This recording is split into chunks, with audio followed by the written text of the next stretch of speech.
नई चेयरवुमन को कंपनी में ज्वाइन करवाने के लिए जब हम नीचे खड़े होते हैं, तभी एक कॉलेगु मजाक में मुझसे कहता है, सुना है नई चेयरवुमन की फिगर कमाल की है, पता नहीं उसका नेचर भी उतना ही सॉफ्ट और जेंटल है या नहीं। मैं जवाब देने ही वाला होता हूँ, तभी मेरी नजर एलिवेटर से बाहर निकलने वाली उस वुमन पर पड़ती है जो सबके बीच सेंटर पोजीशन में खड़ी होती है, जिसे देखते ही मैं अंदर तक हिल जाता हूँ। ये वही कैसे हो सकती है? हे भगवान, मेरी किस्मत इतनी खराब क्यों है? कंपनी की नई चेयरवुमन कोई और नहीं बल्कि मेरी 4 साल पहले की एक्स गर्लफ्रेंड निकलती है, जिस पर वह सीधे चेयरमैन ऑफिस की तरफ बढ़ जाती है और हम तीनों एक दूसरे को देखते हुए मजबूरी में उसके पीछे चल पड़ते हैं। शु आनन लंबी, एलिगेंट और बेहद नोबल दिखाई देती है, लेकिन सिर्फ मैं जानता हूं कि इस वुमन का एक ऐसा साइड भी है जिसके बारे में कोई नहीं जानता। मैं शु आनन हूं। आज से मैं शेनन ग्रुप की जनरल मैनेजर पोजीशन संभाल रही हूं। आगे हम सब साथ काम करेंगे। मेरी सिर्फ एक रिक्वायरमेंट है, कोई भी जरूरत से ज्यादा स्मार्ट बनने की कोशिश मत करना। जी शु जनरल मैनेजर, सब अपना इंट्रोडक्शन दो, तुम पहले। हेलो शु जनरल मैनेजर, मेरा नाम चियो चेन है। मेरा डेली वर्क चेयरमैन के पूरे शेड्यूल को मैनेज करना है, जिसमें बिजनेस ट्रिप्स भी शामिल हैं। हेलो शु जनरल मैनेजर, मैं फेंग जेंग हूँ।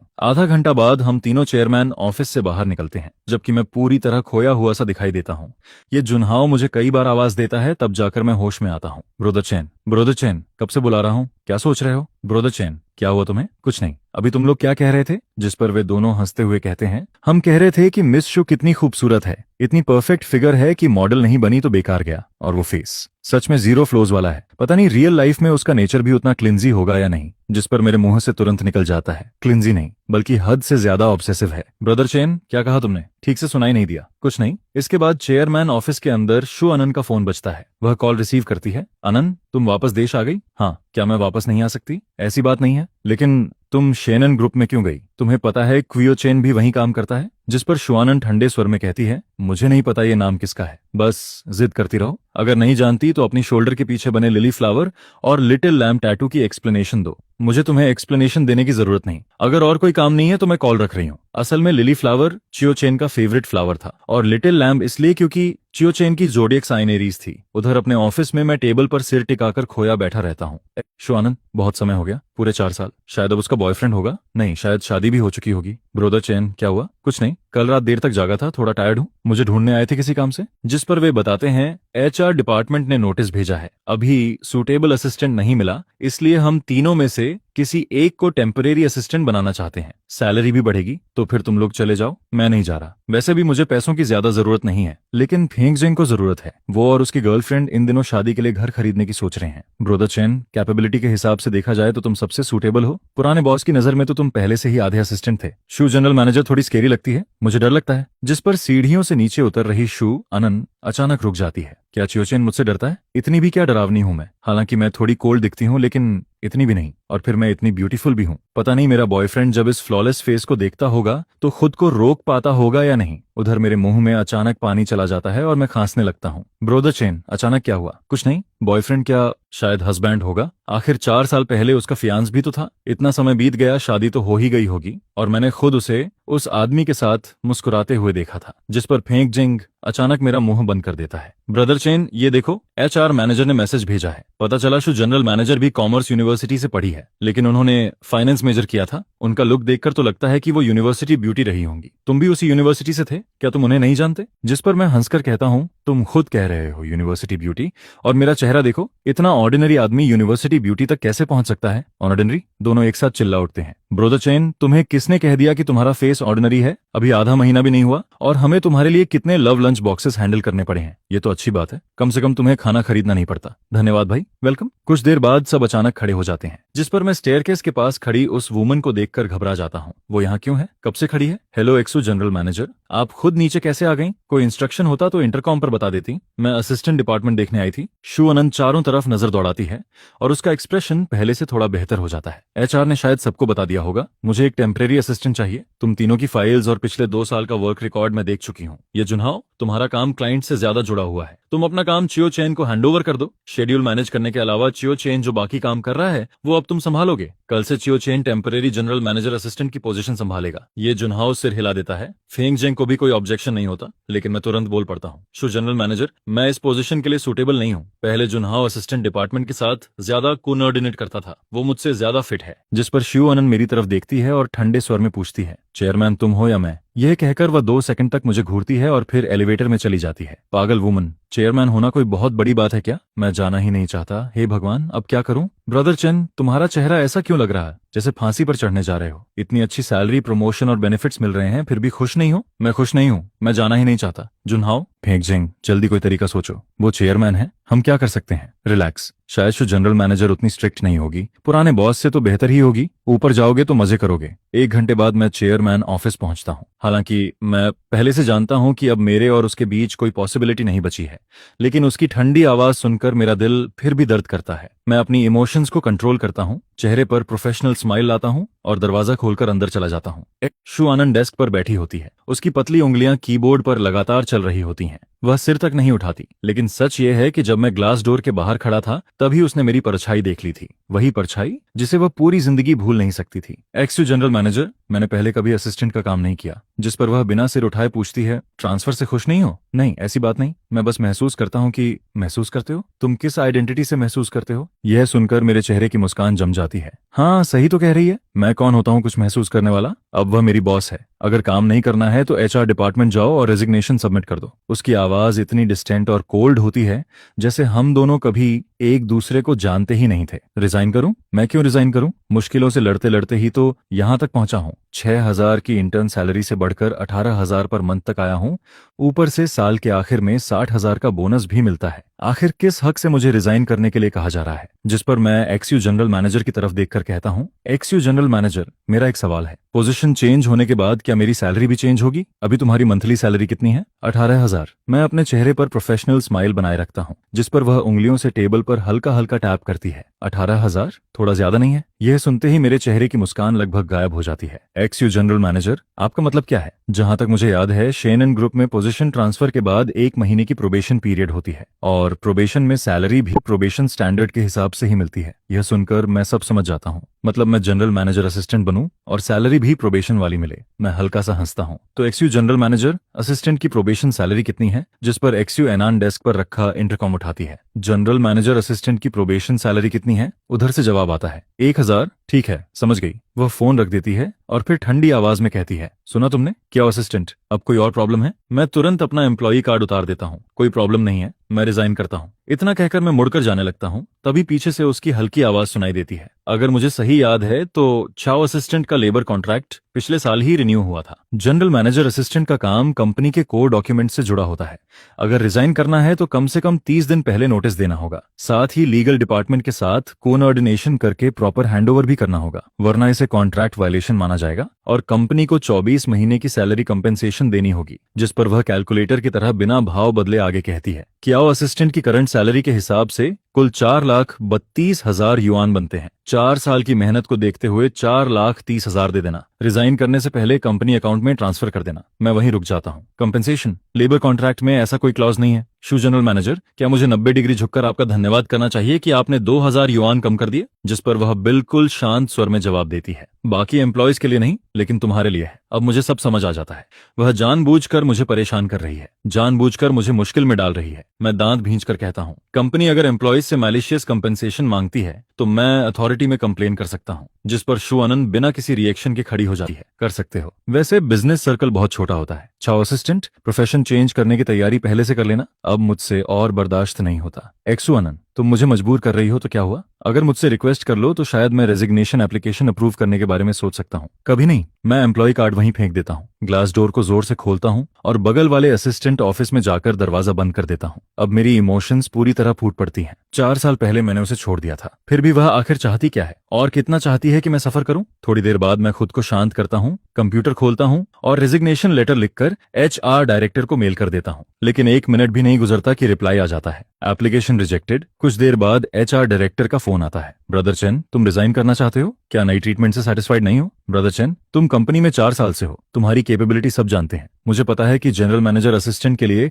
26,000 सैलरी ज्यादा नहीं है, लेकिन क्वार्टरली बोनस और ईयर एंड बोनस भी काफी अच्छा है। मैं पूरी तरह कंफ्यूज हो जाता हूँ। डायरेक्टर चेन, आप क्या कह रहे हैं? तुमने ईमेल नहीं देखा क्या? वो जनरल मैनेजर ने असिस्टेंट डिपार्टमेंट के सभी लोगों की सैलरी बढ़ा दी है। कुल 8,000 युआन इंक्रीज हुआ है। यह सुनते ही मैं जल्दी से अनरीड ईमेल खोलता हूँ और वहां साफ लिखा होता है कि मेरी सैलरी इसी महीने से एडजस्ट की जा रही है। तभी मुझे एहसास होता है शिवानंद ने मेरी सैलरी कम नहीं की थी बल्कि बढ़ाई थी। ब्रोदर चैन सुन रहे हो? जी सुन रहा हूँ। ये शिव जनरल मैनेजर का डिसीजन है? बिल्कुल। 2 घंटे पहले जब उन्होंने तुम्हें जनरल मैनेजर असिस्टेंट बनाने का फैसला किया था तभी सैलरी इंक्रीज की बात भी की थी। फाइनेंस डायरेक्टर से डिस्कस करने के बाद ही ईमेल भेजा गया है। फोन कटने के बाद भी मुझे यकीन नहीं होता। 2 घंटे पहले यानी तब जब वह असिस्टेंट ऑफिस में नीचे आई भी नहीं थी, तो फिर अभी उसने मुझे जानबूझकर प्रोवोके क्यों किया? इसके बाद मुझे याद आता है कि जनरल मैनेजर असिस्टेंट का वर्किंग टाइम पूरी तरह बॉस के शेड्यूल पर डिपेंड करता है। बॉस जाएगा तभी एम्प्लॉई जा पाएगा, तभी वी चैट ग्रुप अचानक नोटिफिकेशन से भर जाता है। हे भगवान, जनरल मैनेजर मेरी गॉडेस है, अब फाइनली ओवरटाइम नहीं करना पड़ेगा। पुराने बॉस की तुलना में तो वो ब्लड सकर था।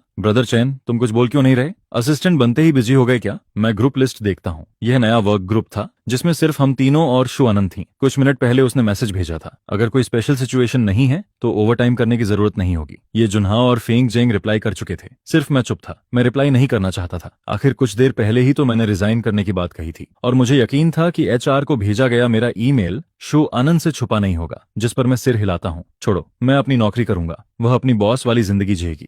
अपने मन को शांत करके मैं सीढ़ियों से असिस्टेंट ऑफिस की तरफ नीचे जाने लगता हूँ, जिस पर शिव आनंद मेरी परछाई देखते ही तुरंत खड़ी हो जाती है। वह फोन और कार की उठाती है और एलिवेटर की तरफ बढ़ जाती है। जब एलिवेटर का दरवाजा खुलता है तो हम तीनों अंदर खड़ी शिव आनंद को देखकर कुछ पल के लिए रुक जाते हैं, अंदर जाएं या नहीं, जिस पर वह खुद पूछती है, तुम लोग एलिवेटर नहीं लोगे? ये जुन्हाओ सबसे पहले रिएक्ट करता है। वह हम दोनों को पकड़कर अंदर खींच लेता है। आ रहे हैं जो जनरल मैनेजर। फंगजंग अचानक मेरे चेहरे की तरफ देखता है। ब्रदर चेन क्या हुआ? जिस पर बगल में खड़ी शु आनंद की आंखों में भी हल्की चिंता दिखाई देती है। मैं सिर हिलाता हूँ, कुछ नहीं, बस कल रात ठीक से नींद नहीं आई, मेरी चिंता मत करो। एलिवेटर से बाहर निकलने के बाद ये जुन्हाओ मेरे कंधे पर हाथ मारकर हंसता है। चाओ असिस्टेंट, तुम्हारी साल भर की सैलरी और बोनस मिलाकर 3-4 लाख युआन से कम नहीं होगी, फिर भी उस पुरानी वोलिंग कार को बेचकर नई कार क्यों नहीं लेते? वह अपनी कार की हिलाता है। अभी तो गवर्नमेंट सब्सिडी भी मिल रही है, कंपनी भी 20% सपोर्ट दे रही है, कितना पैसा बच जाएगा? जिस पर मैं मुस्कुराते हुए अपनी कार की निकालता हूँ। कार अभी भी ठीक चल रही है, बदलने की क्या जरूरत है? मेरे पैसे का और भी काम है। वैसे आज जल्दी छुट्टी मिली है, चलो बाहर खाना खाते हैं, BBQ, हॉटपॉट या जापानीज फूड। जिस पर फेंग जेंग सिर हिलाता है, नहीं हो पाएगा, मैं अभी नया रेंटेड हाउस लेकर शिफ्ट हुआ हूँ, अभी वहां पूरी तरह सेट नहीं हुआ, मुझे जल्दी घर जाना होगा। वह ये नहीं बताता कि घर में एक डॉग भी है, उसे डर था कि कहीं कोई सुन न ले। फिर वह हंसकर कहता है, जब घर पूरी तरह सेट हो जाएगा तब तुम लोग मेरे घर हॉटपॉट खाने आना। इसके बाद शुआन चुपचाप हमारी पीठ के पीछे खड़ी रहती है। वह हमें कार्स में बैठते हुए देखती है और फिर उसके सामने खड़ी व्हाइट पोर्श धीरे धीरे आगे आ जाती है, जिस पर वह फोन निकालकर एक नंबर डायल करती है। पता लगाओ कि क्यूओ चेन ने नया घर कहाँ रेंट किया है। फोन के दूसरी तरफ शेया क्यूओ हंस पड़ता है, अरे वाह,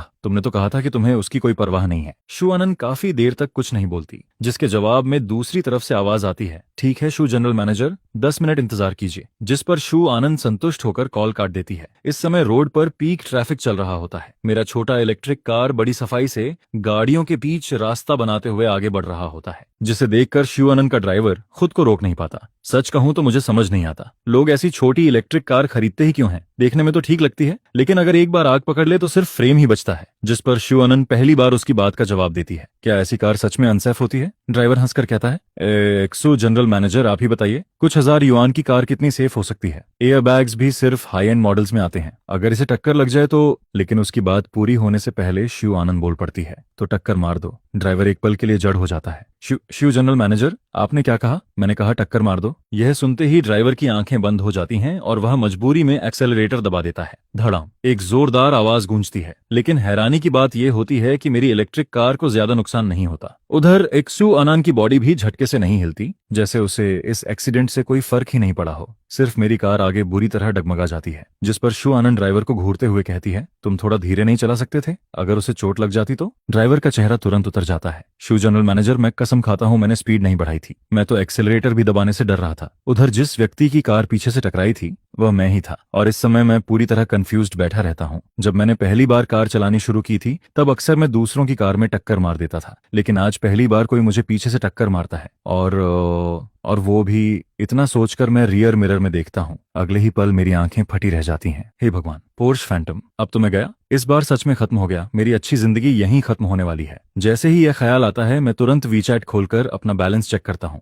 28,300 युआन। शायद इतना काफी होगा, लेकिन यह मेरी पूरी सेविंग्स थी। इसके अलावा मेरे पास एक युआन भी नहीं बचा था। तभी विंडो पर दस्तक होती है, जिसे सुनकर मेरा दिल जोर जोर से धड़कने लगता है। मैं गहरी सांस लेता हूँ और विंडो नीचे करता हूँ। बाहर एक मिडिल एज्ड आदमी खड़ा मुस्कुरा रहा होता है। सॉरी भाई, मैं समय पर ब्रेक नहीं लगा पाया। क्या आप नीचे आकर डैमेज चेक कर सकते हैं? जो भी नुकसान हुआ है हम पूरा कंपेंसेट करेंगे। उसका एटीट्यूड इतना अच्छा होता है कि मैं मना नहीं कर पाता। ठीक है, मैं सीट बेल्ट खोलकर नीचे उतर जाता हूँ, लेकिन जैसे ही पीछे जाकर कार देखता हूँ, मेरी आंखों के आगे अंधेरा छा जाता है। उस मोमेंट में मुझे अपना दुखद फ्यूचर साफ दिखाई देने लगता है। आप लोग सच में पूरा कॉम्पेंसेशन देंगे? मुझे पैसे नहीं देने पड़ेंगे ना? बिल्कुल नहीं। आप बताइए कैसे सेटल करना है। उधर कार के अंदर बैठी शु अनन मन ही मन सोच रही होती है, एक नई कार खरीद कर देनी पड़ेगी। लेकिन सामने खड़ा यह आदमी इतना सीधा क्यों है? मुझे मुश्किल में मत डालो। मैं अपनी कार के उखड़े हुए पेंट को हाथ से छूता हूँ। दिल से खून बह रहा होता है, लेकिन फिर भी मैं पॉलिट बना रहता हूँ। कोई जरूरत नहीं है। आपकी कार तो मेरी कार से ज्यादा खराब लग रही है, मैं खुद ठीक करवा लूंगा। इतनी सी बात है। तभी शु आनंद कार से नीचे उतरती है।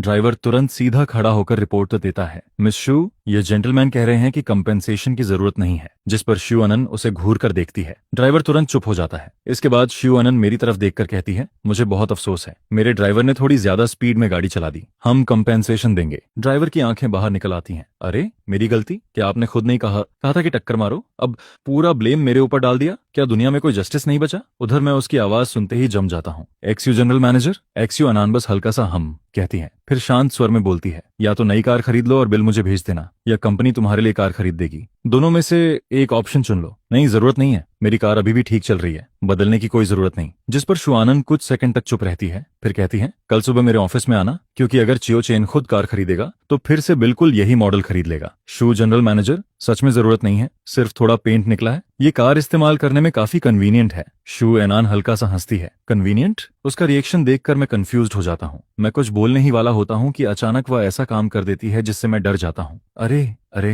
अरे, तुम क्या करने वाली हो? मैं देखता हूँ कि शु अनन वापस कार में बैठ चुकी है और कार धीरे धीरे रिवर्स होने लगती है, जिस पर मुझे तुरंत उसकी इंटेंशन समझ आ जाती है। मैं भागकर कार के सामने खड़ा हो जाता हूँ। शु अनन, तुम पागल हो गई हो क्या? तुरंत कार रोको। पास खड़ा ड्राइवर दंग रह जाता है। यह आदमी कितना बहादुर है, सीधे शु जनरल मैनेजर का नाम लेकर चिल्ला रहा है। तभी विंडो नीचे होती है। शु अनन सिर बाहर निकालती है। ओल्ड शु, उसे हटाओ। ड्राइवर तुरंत घबरा जाता है। सर माफ कीजिए। इसके बाद वह मुझे खींचकर साइड कर देता है। अगले ही पल धड़ाम, एक और जोरदार आवाज गूंजती है। मैं स्तब्ध खड़ा अपनी इलेक्ट्रिक कार को पलटते हुए देखता रहता हूँ। पूरी कार मेरी आंखों के सामने बर्बाद हो जाती है, जिस पर मैं गुस्से से चिल्ला उठता हूँ, शु आनंद, क्या तुम्हें कोई बीमारी है? फालतू में मेरी कार क्यों तोड़ रही हो? लेकिन शु आनंद मेरी बर्बाद कार की तरफ देखती तक नहीं। उधर ड्राइवर का दिल जरूर रो रहा होता है। आखिर यह ग्लोबल लिमिटेड एडिशन पोर्शे थी। इतने अमीर लोग भी क्या ऐसे पैसे उड़ाते हैं? ये तो करोड़ों की कार थी और उसने बिना सोचे टक्कर मार दी। इसके बाद शु अनन मेरे सामने आकर रुकती है। कल सुबह मेरे ऑफिस में आना। मैं उसकी बात को पूरी तरह इग्नोर कर देता हूँ। बस इंश्योरेंस कंपनी को कॉल लगाने लगता हूँ। यह देखकर शु अनन मेरी टूटी हुई कार के सहारे टिक जाती है। उसका एटीट्यूड ऐसा होता है जैसे वह आज मेरे साथ अंत तक लड़ने वाली हो। तभी ड्राइवर धीरे से पूछता है, एक्सो जनरल मैनेजर, क्या इंश्योरेंस को कॉल करें? जिस पर शु अनन तुरंत जवाब देती है,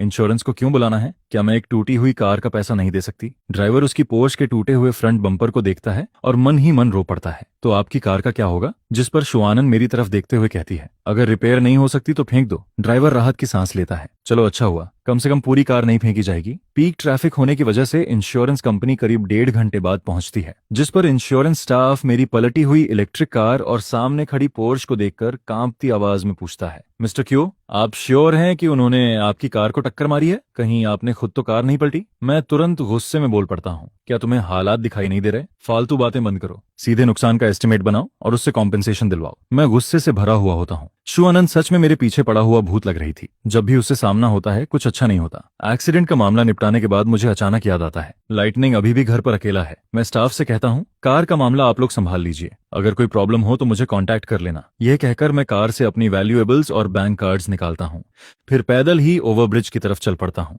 जिस पर शु अनन मुझे भीड़ के बीच अकेले चलते हुए देखती है। वह धीरे से एक लंबी सांस छोड़ती है और फिर चुपचाप मेरे पीछे चल पड़ती है। मैं उसे अपने पीछे आते देख तुरंत चिल्लाता हूँ, मेरे पीछे मत आओ। जिस पर वह कहती है, क्यों? इस सड़क में तुम्हारा भी हिस्सा है क्या जो मुझे चलने नहीं दोगे? यह सुनकर मैं भी उसे इग्नोर कर देता हूँ और बस ओखली उठाकर आगे चलता जाता हूँ। किस्मत अच्छी रहती है कि फ्लाईओवर से उतरने के बाद सिर्फ 2 ट्रैफिक लाइट पार करते ही मेरी नई किराए की जगह आ जाती है। ज्यादा दूर नहीं होती, नहीं तो शायद मैं थक कर ही मर जाता। मैंने जो अपार्टमेंट किराए पर लिया होता है वह एक छोटा सा फ्लैट होता है, जिसमें एक बेडरूम और एक लिविंग रूम होता है। ठीक उसी समय एक कपल उसे ट्रांसफर कर रहा होता है, इसलिए मुझे काफी अच्छा डील मिल जाता है। जिस पर कॉरिडोर में घुसने से पहले मैं आदत से मजबूर होकर पीछे मुड़कर एक बार देखता हूँ, लेकिन वहां उसका कोई निशान नहीं दिखता। यह देखकर मैं राहत की सांस लेता हूँ, लेकिन मुझे बिल्कुल भी अंदाजा नहीं होता कि जिस पल मैं मुड़कर अंदर जाता हूँ, उसी पल कोने में छिपी खड़ी महिला बाहर निकल आती है। शु आनंद नीचे खड़ी समय का अंदाजा लगाती है। जिस फ्लोर पर लाइट जलती हुई दिखती है, उसे देखकर वह तुरंत समझ जाती है तो 8वीं मंजिल पर रहता है। जिस पर वह धीरे से बड़बड़ाती है, चियो चेन, तुम मुझसे बचकर नहीं निकल सकते। उधर जैसे ही मैं पासवर्ड लॉक खोलकर दरवाजा खोलता हूँ,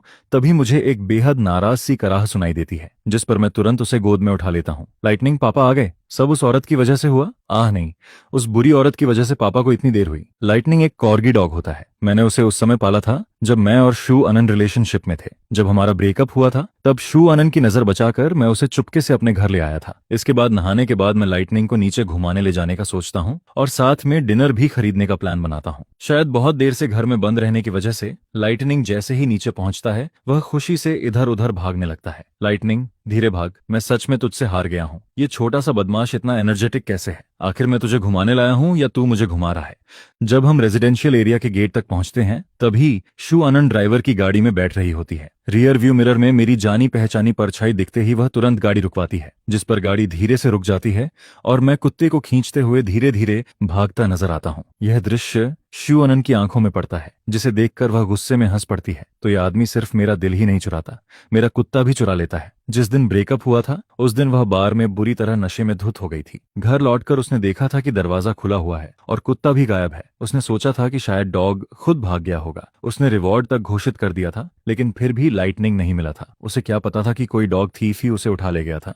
उधर मैं हांफते हुए चिल्लाता हूँ, अरे मेरे पूर्वज, मेरे छोटे मालिक, जरा रुक तो जा, मैं थक कर मर जाऊंगा। उसी समय मुझे थोड़ा भूख लगती है, इसीलिए मैं सामने वाली सड़क पार करके वोंटन खाने का फैसला करता हूँ और कुत्ते को साथ लेकर सड़क पार करने लगता हूँ। जिस पर शुआन तब तक वहीं देखती रहती है जब तक एक आदमी और एक कुत्ता रेस्टोरेंट में नहीं घुस जाते। इसके बाद वह ड्राइवर को गाड़ी चलाने का इशारा करती है, लेकिन लाइटनिंग जैसे कुछ महसूस करता है और अचानक पीछे मुड़कर जोर जोर से भौंकने लगता है। जिस पर मैं भी उसी दिशा में बाहर झांक कर देखता हूँ, लेकिन मुझे सिर्फ एक काली कार दूर जाती हुई नजर आती है। मैं तुरंत डांटता हूँ, लाइटनिंग, क्यों भौंक रहा है? भौंकना बंद कर। डिनर खत्म करने के बाद मुझे इंश्योरेंस कंपनी का मैसेज मिलता है। उसमें लिखा होता है कि शु अनन प्राइवेट सेटलमेंट करना चाहती है और साथ में उसका फोन नंबर भी भेजा गया होता है। इसके अलावा इंश्योरेंस कॉन्ट्रैक्ट के हिसाब से कंपनी मुझे 55,000 युआन की कार कंपेंसेशन भी दे चुकी होती है। मैं लाइटनिंग को बिस्तर के पास बने उसके छोटे से बेड में रखता हूँ और उसके सामने बैठकर बड़बड़ाने लगता हूँ, लाइटनिंग, मैं सच में उससे हार गया हूँ। वह बिल्कुल नहीं बदली, अब भी उतनी ही परेशान करने वाली है। कुछ देर बात करने के बाद मैं फर्श पर बैठ जाता हूँ और उसके सिर को सहलाने लगता हूँ। अब क्या करूँ? लाइटनिंग, पापा ने बहुत कोशिश की थी कि उसके बारे में ना सोचें, फिर वह दोबारा क्यों सामने आ गई?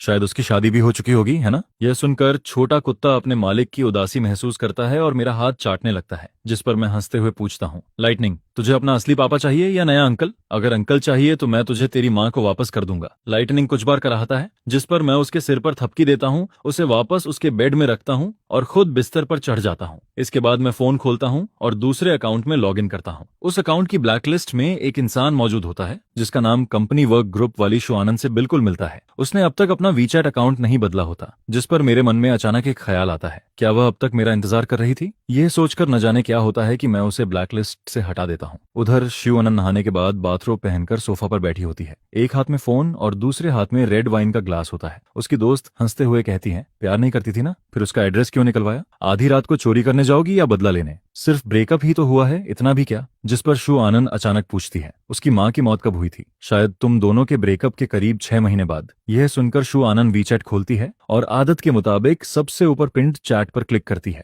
आखिरी मैसेज अब भी 4 साल पहले वाले दिन का होता है। ब्रोदर चेन, क्या अब आपको मेरी जरूरत नहीं रही? यहाँ तक कि लाइटनिंग भी मुझे नहीं चाहिए? वह ऊपर स्क्रॉल करती है और सैकड़ों मैसेजेस देखती है, जिनमें से एक भी सफलतापूर्वक डिलीवर नहीं हुआ था। लेकिन इस बार जैसे ही उसकी उंगलियां स्क्रीन पर चलती हैं, मैसेज अचानक सेंड हो जाता है। यह देखकर शु आनंद तुरंत वाइन ग्लास नीचे रखती है और मैसेज रिकॉल करना चाहती है, लेकिन तब तक बहुत देर हो चुकी होती है। जिस पर वह मजबूरी में वर्क ग्रुप खोलती है और चियाओ चेन को फ्रेंड रिक्वेस्ट भेज देती है। कुछ मिनट इंतजार करने के बाद भी कोई रिस्पॉन्स नहीं आता, जिस पर वह दांत भींच कर कहती है, ठीक है चैन, बहुत अच्छे, तुम सच में बहुत अच्छे हो। अगली सुबह अलार्म बजने से पहले ही मैं डॉग की जीभ से जाग जाता हूँ। ओह नहीं, देर हो गई। ऑफिस के लिए लेट हो जाऊंगा, जिस पर मैं लाइटनिंग को गोद में भरकर उसके सिर को रगड़ता हूँ। फिर फोन उठाता हूँ और देखता हूँ कि एक अनरीड मैसेज आया हुआ है। मैं उसे खोलने ही वाला होता हूँ कि फोन हाथ से फिसल कर सीधे कुत्ते के सिर पर गिर जाता है, जिस पर लाइटनिंग दर्द से चीख उठता है। मैं तुरंत उसे गले लगाकर किस करता हूँ और फिर फोन देखने लगता हूँ। वह मैसेज उसी इंसान का होता है जिसे मैंने पिछली रात ब्लैकलिस्ट से हटाया था। उसमें सिर्फ कुछ शब्द लिखे होते हैं, तुमने मेरा कुत्ता चुरा लिया। यह देखकर मैं लाइटनिंग का मुंह पकड़कर नाटक करने लगता हूँ। सच सच बता, क्या तूने अपनी माँ को बता दिया कि तू पापा के पास है? जल्दी बोल, क्या पापा तेरे साथ अच्छा व्यवहार नहीं करते? बेचारा लाइटनिंग बेहद मासूम चेहरा बनाता है। आखिर असली विक्टिम तो वही होता है। मैं उसके मैसेज का रिप्लाई नहीं करता। उसे दोबारा ब्लैकलिस्ट में डालना चाहता हूँ, लेकिन फिर लगता है कि ऐसा करना जरूरत से ज्यादा सस्पिशियस होगा, जिस पर मैं सोचता हूँ कि छोड़ो, दूसरा अकाउंट ही इस्तेमाल करता हूँ। लेकिन अकाउंट स्विच करते ही मुझे एक फ्रेंड रिक्वेस्ट दिखाई देती है। मेरा इंस्टिंक्ट उसे रिजेक्ट करने का होता है, लेकिन फिर याद आता है कि अब वह मेरी बॉस है। अगर फ्रेंड रिक्वेस्ट एक्सेप्ट नहीं की तो अच्छा नहीं लगेगा। कुछ देर सोचने के बाद मैं खुद को समझाता हूँ, छोड़ो, ऐसा दिखाता हूँ जैसे मैंने देखा ही नहीं। आखिर कौन सा नॉर्मल बॉस आधी रात को एम्प्लॉय को वीचैट पर ऐड करता है? इसके बाद मैं ब्रश करके फ्रेश होता हूँ। तभी अचानक याद आता है कि मेरी कार तो उस कैपिटलिस्ट बॉस ने पलट दी थी, जिस पर मजबूर होकर मुझे टैक्सी पकड़कर ऑफिस जाना पड़ता है। रश आवर की वजह से टैक्सी का इंतजार करने में ही 10 मिनट से ज्यादा लग जाते हैं। जब मैं कंपनी लॉबी में पहुंचता हूं, तब तक लगभग लेट होने वाला होता हूं। मैं देखता हूं कि एलिवेटर का दरवाजा बंद होने ही वाला है, जिस पर मैं तुरंत चिल्लाता हूं, रुको, 1 मिनट। लेकिन जैसे ही अंदर पहुंचता हूं, मेरी नजर शू अनन और फाइनेंस डायरेक्टर पर पड़ती है। उन्हें देखकर मैं कुछ सेकंड के लिए जम जाता हूं। हालत बेहद अजीब हो जाती है, लेकिन आखिरकार मैं मजबूरी में चेहरा सख्त करके एलिवेटर के अंदर कदम रख देता हूं। ऐसी ऑकवर्ड सिचुएशन की तुलना में मुझे अपनी अटेंडेंस बोनस की ज्यादा चिंता होती है। आखिरकार मैं शालीनता से दोनों को ग्रीटिंग देता हूं। हेलो चूतोंग, हेलो डायरेक्टर जांग। शाओचन, आज बड़ी मुश्किल से तुम्हें टाइम पर ऑफिस आते देख रहा हूं। सुबह वाला मैसेज मिलने के बाद अब तो मेरी हिम्मत ही नहीं होती कि बगल में खड़ी उस औरत की तरफ देख भी सकूं। आखिर उसे पता चल गया कि मैंने लाइटनिंग को चुराया था, या फिर उसने गलती से किसी और को मैसेज भेज दिया था। मुझे खुद भी समझ नहीं आता, जिस पर मैं जवाब देता हूँ, आज टैक्सी लेकर आया हूँ, इसलिए थोड़ा लेट हो गया। टैक्सी? तो तुम्हारी इलेक्ट्रिक बाइक कहाँ गई? यह सुनकर मैं मजबूरन जवाब देता हूँ, किसी ने टक्कर मारकर पलट दी। कौन था? ड्राइविंग स्किल इतनी खराब किसकी थी? मैं बाहर से तो बस हल्की सी मुस्कान देता हूँ, लेकिन अंदर ही अंदर सोच रहा होता हूँ, क्या वो इंसान तुम्हारे बगल में खड़ा नहीं है? लेकिन मानना पड़ेगा, उसकी ड्राइविंग स्किल सच में बहुत खराब है। उसी समय एलिवेटर 16वीं मंजिल पर रुकता है, जिस पर फाइनेंस डायरेक्टर हाथ हिलाकर हम दोनों को बाय बोलता है और एलिवेटर से बाहर निकल जाता है।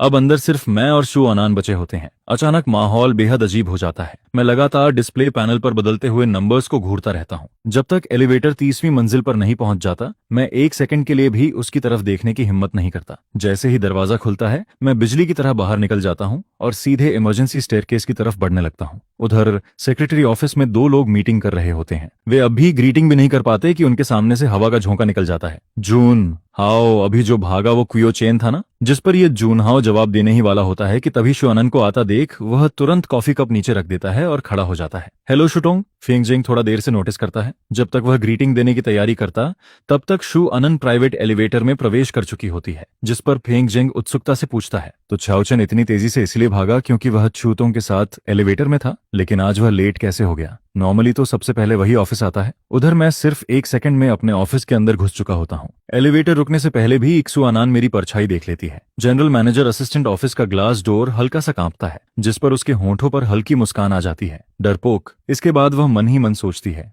छाओचन, इतने साल बाद मिले हैं और तुम्हारी हिम्मत पहले से भी छोटी हो गई है। सिर्फ एक एलिवेटर में साथ खड़े हुए थे और तुम ऐसे डर गए? क्या मैं इतनी डरावनी लगती हूँ? उधर मैं जल्दी से लैपटॉप उठाता हूँ और बगल वाले ऑफिस के दरवाजे तक पहुंच जाता हूँ। मैं नॉक करने के लिए हाथ उठाता ही हूँ कि तभी दरवाजा खुल जाता है। लगभग शुआनन के चेहरे पर लगने वाला होता है, जिस पर वह मजाकिया नजरों से मुझे देखती है। शुटोंग, मीटिंग का समय हो गया है, वह मुस्कुराकर कहती है। क्या बात है? असिस्टेंट चियाओ का मुझसे कोई पर्सनल ग्रिज है क्या? मैं उसकी छेड़छाड़ को इग्नोर करता हूँ और सीधे हाथ आगे बढ़ा देता हूँ। शुअनन मेरी हरकत देखकर हल्का सा हंस पड़ती है। क्या हुआ? पैसे मांग रहे हो या कार? मैं ठंडे स्वर में जवाब देता हूँ, बाद में कार की दे दीजिएगा। इसके बाद मैं उसे घूरता हूँ और सीधा मुड़कर चला जाता हूँ, जिस पर शुआनन मेरी जाती हुई पीठ को देखती है और मन ही मन सोचती है, छाओचन, तुम जैसे एक्स बॉयफ्रेंड बिल्कुल स्टैंडर्ड के खिलाफ हो। एक स्टैंडर्ड एक्स तो मर चुके इंसान जैसा होना चाहिए, लेकिन तुम बार बार सामने क्यों आ जाते हो? क्या मुझे टेस्ट कर रहे हो? इसके बाद मीटिंग रूम में जनरल मैनेजर असिस्टेंट होने के नाते मीटिंग होस्ट करने की जिम्मेदारी मेरी होती है। हालांकि मैं मानना नहीं चाहता, लेकिन शुअनन जब सीरियस मोड में काम करती है तो उसका चार्म सच में जानलेवा होता है। मैं कब उसे देखते देखते खो जाता हूँ, मुझे खुद पता नहीं चलता। जब मेरी तंद्रा टूटती है, तब तक मीटिंग खत्म हो चुकी होती है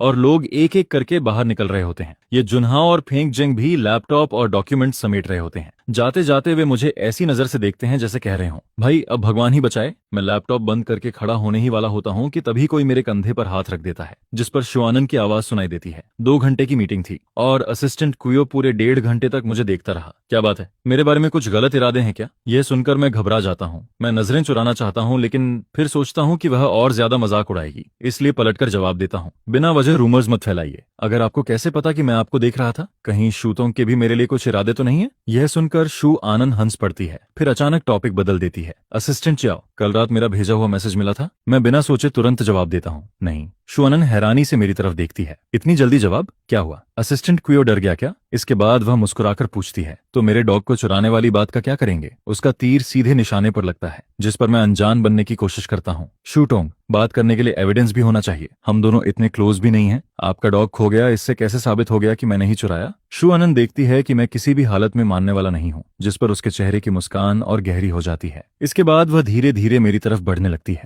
वह एक कदम आगे बढ़ती है तो मैं एक कदम पीछे हट जाता हूँ, वह फिर आगे बढ़ती है और मैं फिर पीछे हट जाता हूँ। ऐसे करते करते वह मुझे मीटिंग रूम के कोने तक धकेल देती है। अब मेरे पीछे हटने की कोई जगह नहीं बचती। मैं मजबूर होकर पूछता हूँ, आखिर आप चाहती क्या है? शू आनंद होंठों पर मुस्कान लाकर कहती है, ये सच है कि मेरा डॉग गायब हुआ था, लेकिन मुझे याद नहीं कि मैंने कभी साफ साफ कहा हो कि उसे तुमने चुराया था। और रही बात क्लोज न होने की, तो मुझे सबसे ज्यादा क्या पसंद है? असिस्टेंट क्यूओ को तो ये सबसे अच्छे से पता होना चाहिए। इतना सब जानने के बाद भी कहोगे कि हम क्लोज नहीं हैं? मैं तुरंत जवाब देता हूँ, शूटोंग को क्या पसंद है ये तो आपके हस्बैंड को ज्यादा अच्छी तरह पता होगा। मुझे सिर्फ अपनी गर्लफ्रेंड की पसंद पता होती है। अगर और कोई काम नहीं है तो कृपया रास्ता दीजिए, मुझे काम करना है। यह सुनते ही शू आनंद का चेहरा बदल जाता है।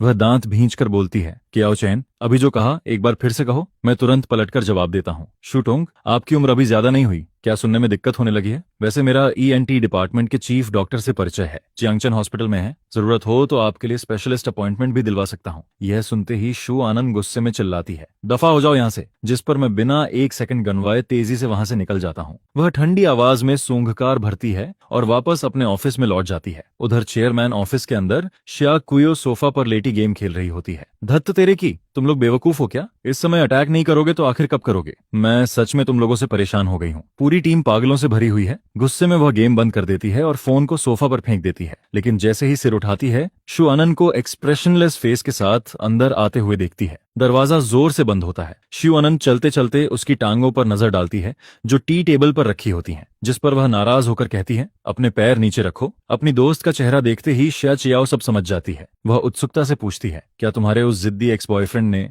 फिर से तुम्हें गुस्सा दिला दिया? शू आनंद तुरंत जवाब देती है, बोलना नहीं आता तो चुप रहा करो, मेरे दिल में उस इंसान के लिए कुछ नहीं है। श्या चियाओ हंस पड़ती है, ओह, मैंने उसका नाम भी नहीं लिया और तुम्हें पता चल गया कि मैं किसकी बात कर रही हूँ। मान लो अनान, तुम अब भी उससे प्यार करती हो। 4 साल बीत गए लेकिन तुम अब तक उसे भूल नहीं पाई। यह सुनकर शू आनंद तुरंत विरोध करती है, मैं उससे प्यार करती हूँ? दिन दहाड़े सपने देख रही हो क्या? मुझे लगता है तुम पागल हो गई हो। लेकिन श्या चियाओ बिल्कुल नाराज नहीं होती। वह आराम से सोफा पर टिककर कहती है, चलो मैं याद दिला देती हूँ, तुम्हारा बॉयफ्रेंड भी नहीं है, यहाँ तक कि डॉग भी खो गया। सच में बहुत दयनीय हो प्रेसिडेंट शू। यह सुनकर शू एनान के हाथ में पकड़ा फाउंटेन पेन रुक जाता है। इसके बाद वह फोन निकालती है और कुछ टाइप करती है, मुझे डॉग थीफ मिल गया। श्या चियाओ उछल पड़ती है, कमाल है, लाइटनिंग को खोए हुए 4 साल हो गए और तुमने अब जाकर ढूंढ निकाला, डॉग मिला है या थीफ? जिस पर शू आनंद एक एक शब्द दबाकर बोलती है, दोनों मिल गए। इसके बाद वह डेस्क पर रखा लैंडलाइन उठाती है और एक नंबर डायल करती है। उधर मैं बगल वाले ऑफिस में बॉस का शेड्यूल अरेंज कर रहा होता हूँ। तभी डेस्क पर रखा इंटरनल फोन अचानक बज उठता है। मैं कॉल रिसीव करता हूँ, जिस पर दूसरी तरफ से शू आनंद की आवाज आती है, क्या चैन, 2 कप कॉफी बनाकर मेरे ऑफिस में लेकर आओ। सुनिए जरा, कॉफी बनाना तो मेरी जॉब डिस्क्रिप्शन में नहीं आता ना, कॉफी तो आमतौर पर फेंकजिंग बनाता है, फिर मुझे ही क्यों बुला रही हैं? यह सुनकर शू आनंद कुछ सेकंड के लिए चुप रह जाती है। तो क्या मैं खुद बनाऊं?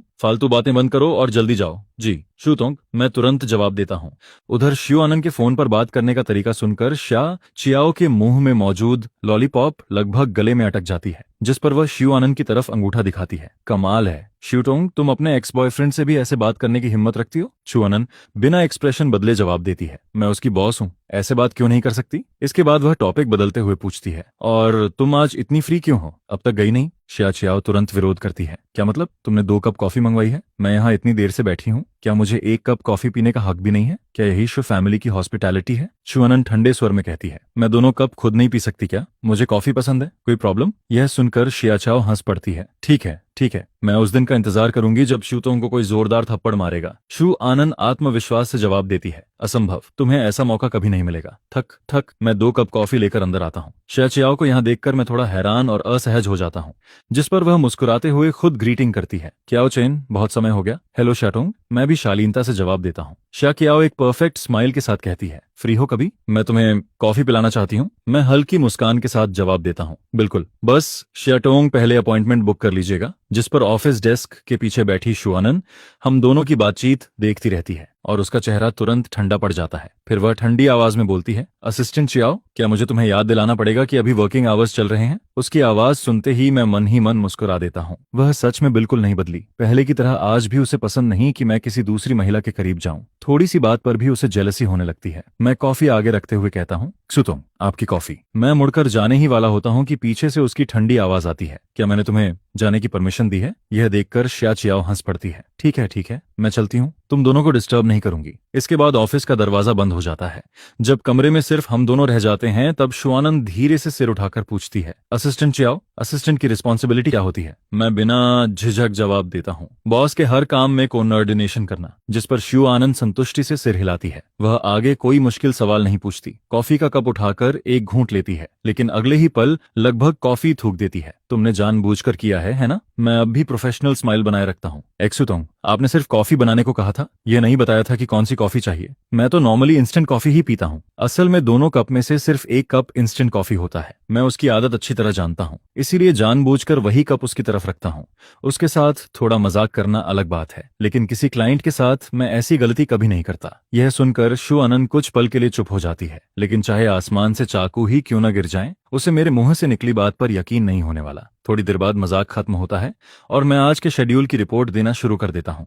रिपोर्ट खत्म होने पर शुआन अपनी पॉकेट से कार की निकालकर डेस्क पर रखती है, फिर मेरी तरफ देखते हुए कहती है, यह तुम्हारे लिए है, कार कंपेंसेशन। मैं तुरंत मना कर देता हूँ, जरूरत नहीं है शुटोंग, मेरी पुरानी कार की कीमत शायद इस नई कार के एक व्हील के बराबर भी नहीं होगी। इंश्योरेंस कंपनी पहले ही कंपेंसेशन दे चुकी है। शुआनन भौहें उठाकर पूछती है, तो क्या हुआ? क्या तुम्हें पैसे से मार रही हूँ मैं? मेरी माँ की तरह मैं भी वही मानती हूँ। मैंने तुम्हारी कार को टक्कर मारी है तो नई कार देना मेरा फर्ज है, और अगर चाहो तो कैश भी ले सकते हो। इसके बाद वह अचानक टॉपिक बदल देती है, वैसे असिस्टेंट चियाओ, तुमने मेरा कॉन्टैक्ट ऐड क्यों नहीं किया? अगर मुझे कभी तुम्हें ढूंढना हुआ तो क्या करूंगी? मैं तुरंत जवाब देता हूँ, इंटरनल वर्क ग्रुप के जरिए कॉन्टैक्ट कर सकती हैं। मेरी बात पूरी भी नहीं होती कि वह बीच में बोल पड़ती है, तो अब फैसला करो, खुद फ्रेंड रिक्वेस्ट एक्सेप्ट करोगे या फिर मैं तुम्हारा नाम वर्क ग्रुप में टैग करूं? यह सुनते ही मैं तुरंत फोन निकाल लेता हूँ, उसके सामने फ्रेंड रिक्वेस्ट एक्सेप्ट करता हूँ। शुटोंग, अब ठीक है? जिस पर शुआनन संतुष्ट होकर सिर हिलाती है, हाँ, अब जाकर काम करो। जी शुटोंग। मैं मुड़कर बाहर निकलने लगता हूँ, लेकिन तभी उसे जैसे कुछ याद आता है। छाओचन, मैं सिर्फ 2 कदम ही चला होता हूँ। मन ही मन सोचता हूँ, अब ये फिर क्या नया ड्रामा शुरू करने वाली है? क्या सारी बातें एक बार में नहीं कर सकती?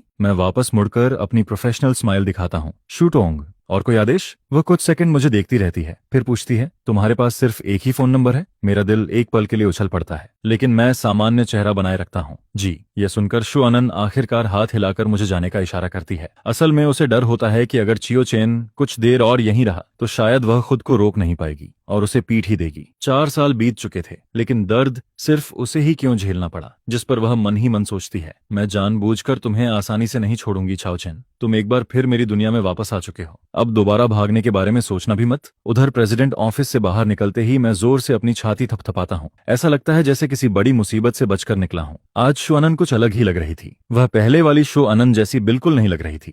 लेकिन तभी मुझे अचानक याद आता है कि नए घर में अभी तक सिक्योरिटी कैमरा नहीं लगाया है, जिस पर मैं तुरंत ऑनलाइन जाकर 2 कैमरों ऑर्डर कर देता हूँ। लंच ब्रेक के दौरान मैं कैफेटेरिया में चारों तरफ नजर दौड़ाता हूँ, फिर खुद ही सिर हिलाता हूँ। शुआनन जैसी बॉस यहाँ क्यों आएगी? वह आखिर कंपनी की प्रेसिडेंट है, ऐसी जगहों पर आने की जरूरत ही क्या है? उसी समय फेंगजेंग बोल पड़ता है, सच कहूं तो शुतोंग बहुत अच्छी बॉस है। पहले वाला झो बापी तो हर दिन बेवजह प्रॉब्लम निकालता रहता था, शुतोंग बिल्कुल अलग है। मैं हंसकर पूछता हूँ, वह बूढ़ा झो बापी क्या कहता था? फेंगजेंग तुरंत उसकी नकल करता है, अगर सब कुछ मैं ही बता दूं तो फिर तुम्हें सेक्रेटरी रखकर क्या फायदा? हम लोग बात कर ही रहे होते हैं कि ये जुनहाओ सुबह वाली बात छेड़ देता है। छाओचन, आज सुबह क्या हुआ था? ऐसे भाग क्यों रहे थे जैसे कोई भूत पीछे पड़ गया हो? मैं बेबस होकर जवाब देता हूँ, पूछो मत, कल रात मेरी कार पलट गई थी। तुम्हें चोट तो नहीं लगी? मैं सिर हिलाकर मना करता हूँ।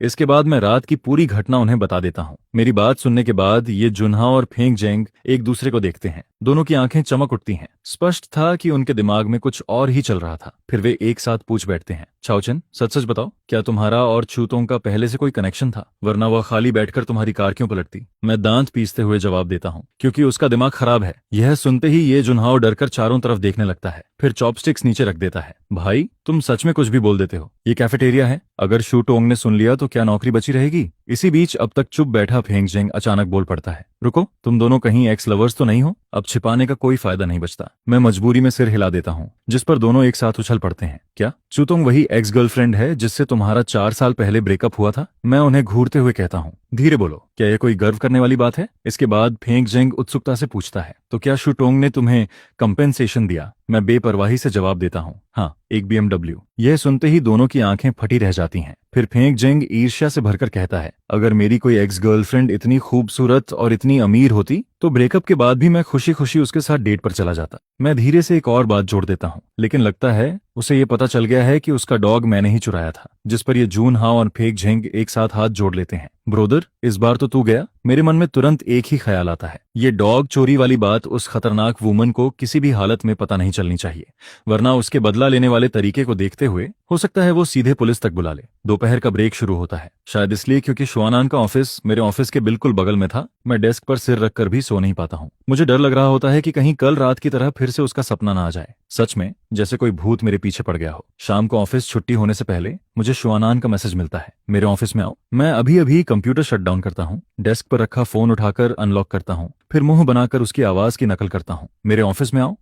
एटीट्यूड देखो इसका। मैं तिरस्कार से नाक सिकोड़ता हूँ और बगल वाले चेयरमैन ऑफिस की तरफ चल पड़ता हूँ। डोर के सामने पहुंचकर मैं गहरी सांस लेता हूँ, फिर चेहरे पर मुस्कान लाकर नॉक करता हूँ। शू जनरल मैनेजर, आपने बुलाया था? उधर शुआनान कंप्यूटर स्क्रीन के सामने बैठी होती है, वो सोफा की तरफ इशारा करती है। मैं देखता हूँ कि सोफा पर कई शॉपिंग बैग्स रखे हुए हैं, जिस पर मैं मन ही मन सोचता हूँ कहीं मुझे सोफा पर बैठकर वेट करने को तो नहीं कह रही। उसके हिसाब से तो अच्छा है कि मुझे घुटनों के बल खड़ा नहीं करवा रही। 5 मिनट वेट करो। शुआनान मेरी तरफ देखती है, मैं अब भी वहीं खड़ा रहता हूँ, जिस पर वो मीटिंग का माइक्रोफोन म्यूट कर देती है और कहती है, वहां क्लॉथ्स रखे हैं, एक सेट चुनो और चेंज कर लो। क्या मैं कपड़े चेंज करूं? जल्दी करो, टाइम वेस्ट मत करो। मैं तुरंत मना कर देता हूं, शू जनरल मैनेजर, मुझे लगता है मेरे कपड़े बिल्कुल ठीक हैं, चेंज करने की जरूरत नहीं है। जिस पर शुआनान हल्का सा व्यंग्यात्मक हंसती है। तुम इसी चीप ऑफिस सूट में मेरे साथ क्लाइंट से मिलने जाओगे? उसकी बात सुनकर मैं अंदर ही अंदर भड़क जाता हूँ। ये मेरे पास सबसे महंगा सूट था, क्या उसे कोई बीमारी है? आखिर में मैं जवाब देता हूँ, मुझे लगता है एक्स-यू जनरल मैनेजर की एस्थेटिक सेंस में प्रॉब्लम है। क्लाइंट से मिलने के लिए सूट पहनना सबसे प्रॉपर चॉइस है। मुझे अब भी जिद करते देखकर वो मुस्कुराती है, फिर शरारती अंदाज में भौं उठाकर कहती है, मीटिंग खत्म होने में सिर्फ 5 मिनट बचे हैं, तुम आराम से सोच सकते हो। लेकिन 5 मिनट बाद भी अगर तुमने चूज नहीं किया तो मुझे खुद तुम्हारे लिए कपड़े चुनने में कोई प्रॉब्लम नहीं होगी। यह सुनकर मैं 2 कदम पीछे हट जाता हूँ। सच में दिमाग खराब है, जैसे मुझे नहीं पता कि तुम क्या सोच रही हो। जिस पर शुआनान बड़े आराम से कहती है, अंदर रेस्ट रूम है, वहां जाकर चेंज कर सकते हो। मैं फिर भी मना करना चाहता हूँ, लेकिन जैसे ही शुआनान खड़ी होती है, मैं तुरंत एक बैग उठाता हूँ और भागते हुए लाउंज रूम में घुस जाता हूँ। अंदर पहुंचते ही मैं इंस्टिंक्टिवली डोर लॉक कर देता हूँ, फिर खुद को थोड़ा शांत करता हूँ। इसके बाद कमरे को देखने लगता हूँ। यह लाउंज रूम लगभग मेरे पूरे अपार्टमेंट जितना बड़ा था। सच में आज भी सब कुछ शुआनान की पसंद के अनुसार ही सजा हुआ था। इतने सालों बाद भी कुछ नहीं बदला था। मैं सारे क्लॉथ्स निकालकर देखने लगता हूँ। आखिर में डार्क ब्लू कलर का सबसे नॉर्मल सूट चुनता हूँ। कपड़े बदलने के बाद जैसे ही डोर खोलने वाला होता हूँ, मेरा हाथ अचानक रुक जाता है। मेरी शर्ट का ऊपर वाला बटन गलत लग गया था, जिसकी वजह से कॉलर थोड़ा खुल गया था और कॉलर बोन दिखाई दे रही थी। मैं बड़बड़ाते हुए गाली देता हूँ, इतनी जल्दी किस बात की है? क्या किसी को अगले जन्म के लिए भेजना है? उधर बाहर से शुआनान की आवाज आती है, डोर खोलो, मुझे भी कपड़े चेंज करने हैं। मैं चिढ़कर चिल्लाता हूँ, मैं चेंज कर रहा हूँ, बस हो गया, 2 मिनट वेट नहीं कर सकती? नहीं, टाइम नहीं है। आखिर में डोर खोल देता हूँ। शुआनान मेरी तरफ देखती है, डार्क ब्लू सूट में मुझे ऊपर से नीचे तक इवैल्यूएट करती है। उसके चेहरे पर कोई एक्सप्रेशन नहीं होता, लेकिन मन ही मन सोचती है, क्या हुआ, साइज सही नहीं है क्या? ये अपनी कॉलर को बार बार हाथ से क्यों ढक रहा है? मैं जल्दी से कहता हूँ, शू जनरल मैनेजर, मैं बाहर जा रहा हूँ, रुको। उसकी आवाज सुनकर मैं वहीं रुक जाता हूँ। फिर शुआनान मेरी तरफ बढ़ने लगती है। मैं घबरा जाता हूँ। शू जनरल मैनेजर, आप मेरी बॉस हैं, लेकिन इसका मतलब ये नहीं कि आप। मैं महसूस करता हूँ कि उसकी उंगलियां मेरी शर्ट के पास पहुंच चुकी हैं, जिस पर शुआनान मुझे ऐसे देखती है जैसे किसी बेवकूफ को देख रही हो। अगले ही सेकंड वो मेरी कॉलर बोन के पास वाला बटन खोलती है, फिर उसे सही तरीके से दोबारा बंद कर देती है। बस इतना ही। मैं कुछ पल तक स्तब्ध खड़ा रह जाता हूँ, तो वो सिर्फ मेरा बटन ठीक कर रही थी। मेरी रिएक्शन देखकर शुआनान हल्का सा हंस देती है। असिस्टेंट क्वियो, बाहर नहीं जा रहे या फिर यहीं रुककर अपनी बॉस को कपड़े चेंज करते देखना चाहते हो? यह सुनते ही मुझे होश आता है। मैं जल्दी से पुराने कपड़े उठाता हूँ और वहां से भाग निकलता हूँ। उधर शुआन वार्डरोब खोलती है, फिर डार्क ब्लू इवनिंग ड्रेस पहन लेती है, जिस पर उसे अभी अभी वाला सीन याद आता है जब उसने चियो चेन का बटन ठीक किया था। तब भी वो हैंडसम था, लेकिन अब का चियो चेन पहले से ज्यादा मैच्योर और अट्रैक्टिव लग रहा था। यह सोचकर वो खुद पर कड़वी हंसी हंस देती है। सपने देखना बंद करो शुआनान, तुम वही वुमन हो जिसे उसने छोड़ दिया था। इसके बाद वो ड्रेस ठीक करने के लिए नीचे झुकती है। तभी फ्लोर पर चमकती हुई एक मेटल ऑब्जेक्ट दिखाई देती है। वो एक रिंग होती है। लगता था कि ये चियाओ चेन की रिंग थी, जिस पर वो कैजुअली रिंग उठाकर अपने हैंडबैग में रख लेती है। उधर मैं वापस अपनी डेस्क पर आ जाता हूँ, लेकिन अचानक मुझे महसूस होता है कि मेरी छोटी उंगली में कुछ मिसिंग है। अगले ही पल मेरा चेहरा बदल जाता है। गया काम से, मेरी रिंग कहाँ गई? सुबह घर से निकलते वक्त तो वो मेरे हाथ में थी, फिर आखिर गिरी कहाँ? इसी दौरान शुआनान बाहर आती है। वो मुझे फ्लोर पर झुककर कुछ ढूंढते हुए देखती है, जिस पर वो पूछती है, क्या कर रहे हो? कुछ ढूंढ रहा हूँ एक्सयू जनरल मैनेजर, मेरी रिंग खो गई है। क्या मैं आपके लाउंज रूम में जाकर देख सकता हूँ? जाओ, खुद जाकर ढूंढ लो। मैं तुरंत अंदर चला जाता हूँ, जिस पर शुआनान मेरी जाती हुई बैग को देखती है और मन ही मन नाराज हो जाती है। सिर्फ एक रिंग ही तो है, लेकिन इसे देखकर लगता है वो रिंग उसके लिए मुझसे भी ज्यादा इंपॉर्टेंट है। सच में जलन हो रही है। इसके बाद शुआनान आदतन मेरी डेस्क को व्यवस्थित करने लगती है, फिर मेरी कार की उठाकर बाहर निकल जाती है। लेकिन कुछ कदम चलने के बाद अचानक रुक जाती है। उसे एहसास होता है कि उसने अभी क्या किया है। शुआनान, तुम सच में पागल हो गई हो। क्या अभी उसकी केयर करना आदत बन चुका है? इतने साल पहले ब्रेकअप हो चुका है, फिर भी ये सब इतनी नेचुरली कैसे कर लेती हो? आदत सच में बहुत डरावनी चीज होती है। जब शुआनान दोबारा ऑफिस में लौटती है, तब वो मुझे सिर झुकाकर खुद से बातें करते हुए देखती है। आखिर मिल क्यों नहीं रही? सुबह तो यहीं थी। मैं उसे आते हुए देखता हूँ। उसके हाथ में मेरी कार की होती है। एक्सयू जनरल मैनेजर, आप कब वापस आई? मैं जल्दी से की ले लेता हूँ, थैंक यू। फिर मुझे अचानक कुछ याद आता है। वैसे जब आप कपड़े चेंज कर रही थीं, तब क्या आपको एक प्लैटिनम रिंग दिखाई दी? जिस पर शुआनान मुझे गौर से देखने लगती है। क्या वो रिंग बहुत एक्सपेंसिव है? मैं सिर हिलाता हूँ। नहीं, रिंग महंगी नहीं है, लेकिन जिसने मुझे दी थी वो इंसान मेरे लिए बहुत इंपॉर्टेंट है। इंपॉर्टेंट? ये शब्द सुनते ही शुआनान की आंखों में हल्की उदासी चमक जाती है। किसने दी थी जो तुम्हारे लिए इतना इंपॉर्टेंट है? मैं मुस्कुराकर जवाब देता हूँ। एक ऐसा इंसान जिसे आप नहीं जानती, लेकिन वो मेरे लिए बहुत खास है। यह सुनकर उसकी आंखों में दर्द की एक लहर गुजर जाती है। वो चुपचाप मुझे देखती रहती है। इसी दौरान मुझे अचानक याद आता है कि आज रात बैंकेट पार्टी भी है। मैं जल्दी से कहता हूँ, एक्सयू जनरल मैनेजर, बैंकेट शुरू होने वाला है, हमें निकलना चाहिए। जिस पर शुआनान धीरे से सिर हिलाती है और बाहर चल देती है। मैं उसके पीछे पीछे चलता हूँ, लेकिन मन ही मन एक सवाल घूम रहा होता है, थोड़ी देर बाद कार कौन ड्राइव करेगा?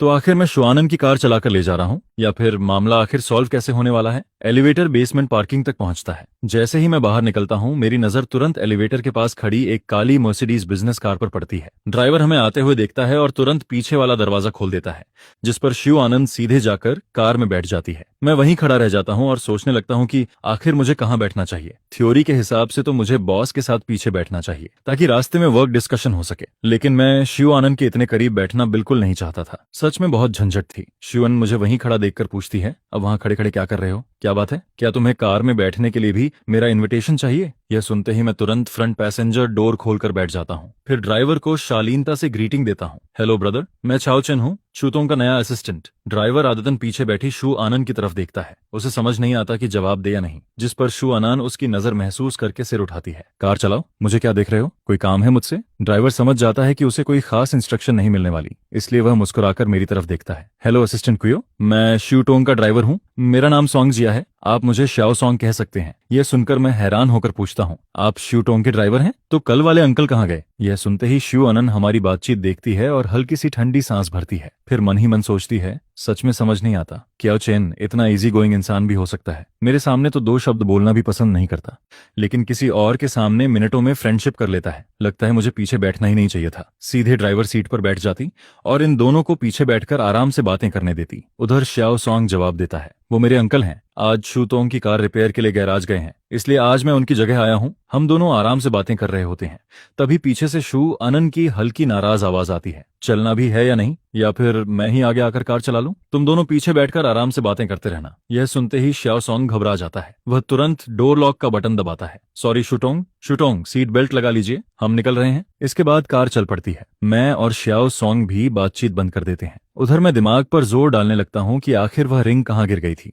फिर मैं सेक्रेटरी ग्रुप खोलकर फेंक जाएंगे और ये जुन्हाओं को मैसेज करता हूँ, लेकिन दोनों जवाब देते हैं कि उन्हें कुछ नहीं मिला, जिस पर मुझे थोड़ा निराशा होती है। उधर पीछे बैठी शिव आनंद के एंगल से मेरे फोन की स्क्रीन साफ दिखाई दे रही होती है। कुछ देर बाद वह हल्के से खांसती है, जैसे मुझे याद दिला रही हो, असिस्टेंट क्वियो, क्या पहले भी जब बॉस के साथ क्लाइंट से मिलने जाते थे तब भी रास्ते में फोन ही चलाते रहते थे? यह सुनकर मैं तुरंत रुक जाता हूँ और फोन पॉकेट में रख देता हूँ। सॉरी शुटोंग, बस एक मैसेज का रिप्लाई कर रहा था। इसके बाद मैं पूरे रास्ते फोन को दोबारा नहीं देखता। कुछ देर बाद आखिरकार कार होटल पहुंच जाती है। श्याओ सॉन्ग पीछे मुड़कर पूछता है, शुटोंग, क्या मुझे भी अंदर चलना चाहिए? यह सुनकर मैं थोड़ा हैरान हो जाता हूँ, लेकिन शिव आनंद सिर हिलाकर जवाब देती है, जरूरत नहीं शिव सॉन्ग, जाकर लंच कर लो, 2 घंटे बाद वापस आकर हमें पिक कर लेना। कार से उतरने के बाद मैं सहजता से शिव सॉन्ग के साथ कॉन्टैक्ट इन्फॉर्मेशन एक्सचेंज कर लेता हूँ। यह देखकर शिव आनंद का चेहरा तुरंत खराब हो जाता है। फिर वह मन ही मन सोचती है, कियाओ चेन, मैं सच में नाराज होने लगी हूँ। जब मैं फ्रेंड रिक्वेस्ट भेजती हूँ तो तुम इग्नोर कर देते हो, लेकिन किसी और को ऐड करने में 1 सेकंड नहीं लगाते। सच में दिल दुखता है। इसके बाद वह मेरा इंतजार भी नहीं करती, सीधे होटल के अंदर चली जाती है। जब हम प्राइवेट डाइनिंग रूम में पहुंचते हैं तब तक 6 पार्टनर्स वहां मौजूद होते हैं। उनमें से 2 तो अपने बॉयफ्रेंड को भी साथ लाए होते हैं। शिव आनंद कमरे में मौजूद सभी लोगों पर नजर डालती है, फिर मुस्कुराकर कहती हैं, सॉरी एवरीवन, मुझे थोड़ी देर हो गई। जिस पर सामने बैठे लोग तुरंत हंस पड़ते हैं। कोई बात नहीं, हम ही जल्दी आ गए थे। जल्दी किसी को कहो जो टोंग के लिए ड्रिंक डाल दे। एक आदमी उठने ही वाला होता है, लेकिन जू आनंद हाथ उठाकर उसे रोक देती है। जरूरत नहीं लियू टोंग, मैं अपना कंपेनियन साथ लाई हूँ। मैं तुरंत उसका मतलब समझ जाता हूँ। टेबल पर रखी रेड वाइन उठाता हूँ और शू आनंद के साथ उसके फ्रेंड के ग्लास में आधा आधा भर देता हूँ। आखिर शू आनंद जैसी बॉस भी ड्रिंक से नहीं बच सकती, तो फिर मेरे जैसे असिस्टेंट की क्या औकात थी? वैसे भी रिंग होने की वजह से मेरा मूड पहले से खराब था, इसलिए मैं बाहर जाकर थोड़ी फ्रेश एयर लेना चाहता था। मैं झुककर धीरे से कहता हूँ, शुटोंग, मैं वॉशरूम होकर आता हूँ। शू आनंद सिर्फ हल्का सा हम्म कहती है, जिस पर मैं फोन उठाकर बाहर निकलने लगता हूँ। लेकिन जैसे ही मैं मुड़ता हूँ तभी पीछे से एक बेहद भद्दी आवाज सुनाई देती है, अरे ब्यूटीफुल लेडी, तुम यहाँ अकेली क्यों बैठी हो? आओ मेरे साथ एक ड्रिंक लो। अगर मैं खुश हो गया तो शायद तुम्हें एक बड़ा कॉन्ट्रैक्ट भी दे दूं। यह सुनते ही पूरे बैंकेट हॉल का शोर अचानक गायब हो जाता है। कमरा एकदम शांत हो जाता है। मैं तुरंत पलटकर देखता हूँ, सामने एक मोटा अधेड़ उम्र का आदमी खड़ा होता है। वह बेहद गंदी नजरों से शू आनंद को घूर रहा होता है। यह आदमी पहली बार ऐसे बिजनेस बैंक्वेट में आया होता है। उसे बिल्कुल नहीं पता होता कि उसके सामने बैठी महिला कौन है। वह शू आनंद को किसी सीईओ की छोटी असिस्टेंट समझ लेता है, इसलिए इतनी बेहुदा बातें करने की हिम्मत कर लेता है। यह सुनकर शू आनंद धीरे से अपना वाइन ग्लास नीचे रखती है, फिर बर्फ जैसी ठंडी नजरों से उस आदमी को देखती रहती है। कमरे का माहौल पल भर में जम जाता है। उस आदमी की रीढ़ तक ठंडी पड़ जाती है। वह घबराकर नजरें दूसरी तरफ घुमा लेता है। उसी समय शिव आनंद अपने लाल होंठ खोलकर कुछ बोलने वाली होती है, लेकिन तभी मेरी आवाज सुनाई देती है, शिवटोंग, चेयरमैन आपको बाहर बुला रहे हैं। मैं हर शब्द बेहद साफ और स्पष्ट बोलता हूँ, जिस पर शिव आनंद हैरानी से मेरी तरफ देखती है। फिर उसकी आंखों में हल्की सी मुस्कान उभर आती है। वह तुरंत मेरा इशारा समझ जाती है, फिर खड़ी होकर कहती है, एवरीवन एक्सक्यूज मी। इसके बाद वह उस अधेड़ आदमी पर एक ठंडी नजर डालती है और बाहर निकल जाती है। उधर वह आदमी अब पूरी तरह सफेद पड़ चुका होता है। उसके माथे पर ठंडा पसीना बहने लगता है। वह धम्म से कुर्सी पर बैठ जाता है। खत्म हो गया, इस बार सच में खत्म हो गया। इतने लोगों में से जाकर शू तोंग को ही नाराज कर दिया। हम दोनों रूम से बाहर निकल आते हैं, लेकिन शू आनंद का सीना अब भी गुस्से से तेजी से ऊपर नीचे हो रहा होता है। वह खुद को शांत करने की कोशिश करती है, लेकिन गुस्सा कम नहीं होता। मैं देखता हूं कि उसके हाथों की उंगलियां तक हल्का कांप रही हैं, जिस पर मैं धीरे से उसके कंधे और पीठ पर हाथ रखकर सांत्वना देता हूं। इस बार वह मुझसे दूर नहीं हटती। कुछ देर तक दोनों चुप रहते हैं, फिर वह दबे हुए स्वर में पूछती है, चाओचन, तुम्हारे पास कैंडी है? मैं सिर हिलाता हूँ। पॉकेट से कैंडी निकालते हुए पूछता हूँ, शूटोंग, कौन सी कैंडी चाहिए? मेरे पास सिर्फ मिंट कैंडी है, वैसे उसका टेस्ट बहुत खास नहीं है। शू आनंद झुंझलाकर कहती है, इतनी बातें मत करो, बस दे दो। वह जल्दी से रैपर खोलती है और कैंडी मुंह में डाल लेती है। मिंट की ठंडी खुशबू उसके मुंह में फैल जाती है, जिस पर वह आंखें बंद कर गहरी सांस लेती है। धीरे धीरे उसका मूड शांत होने लगता है और वह फिर से वही काम और रैशनल शुआन बन जाती है।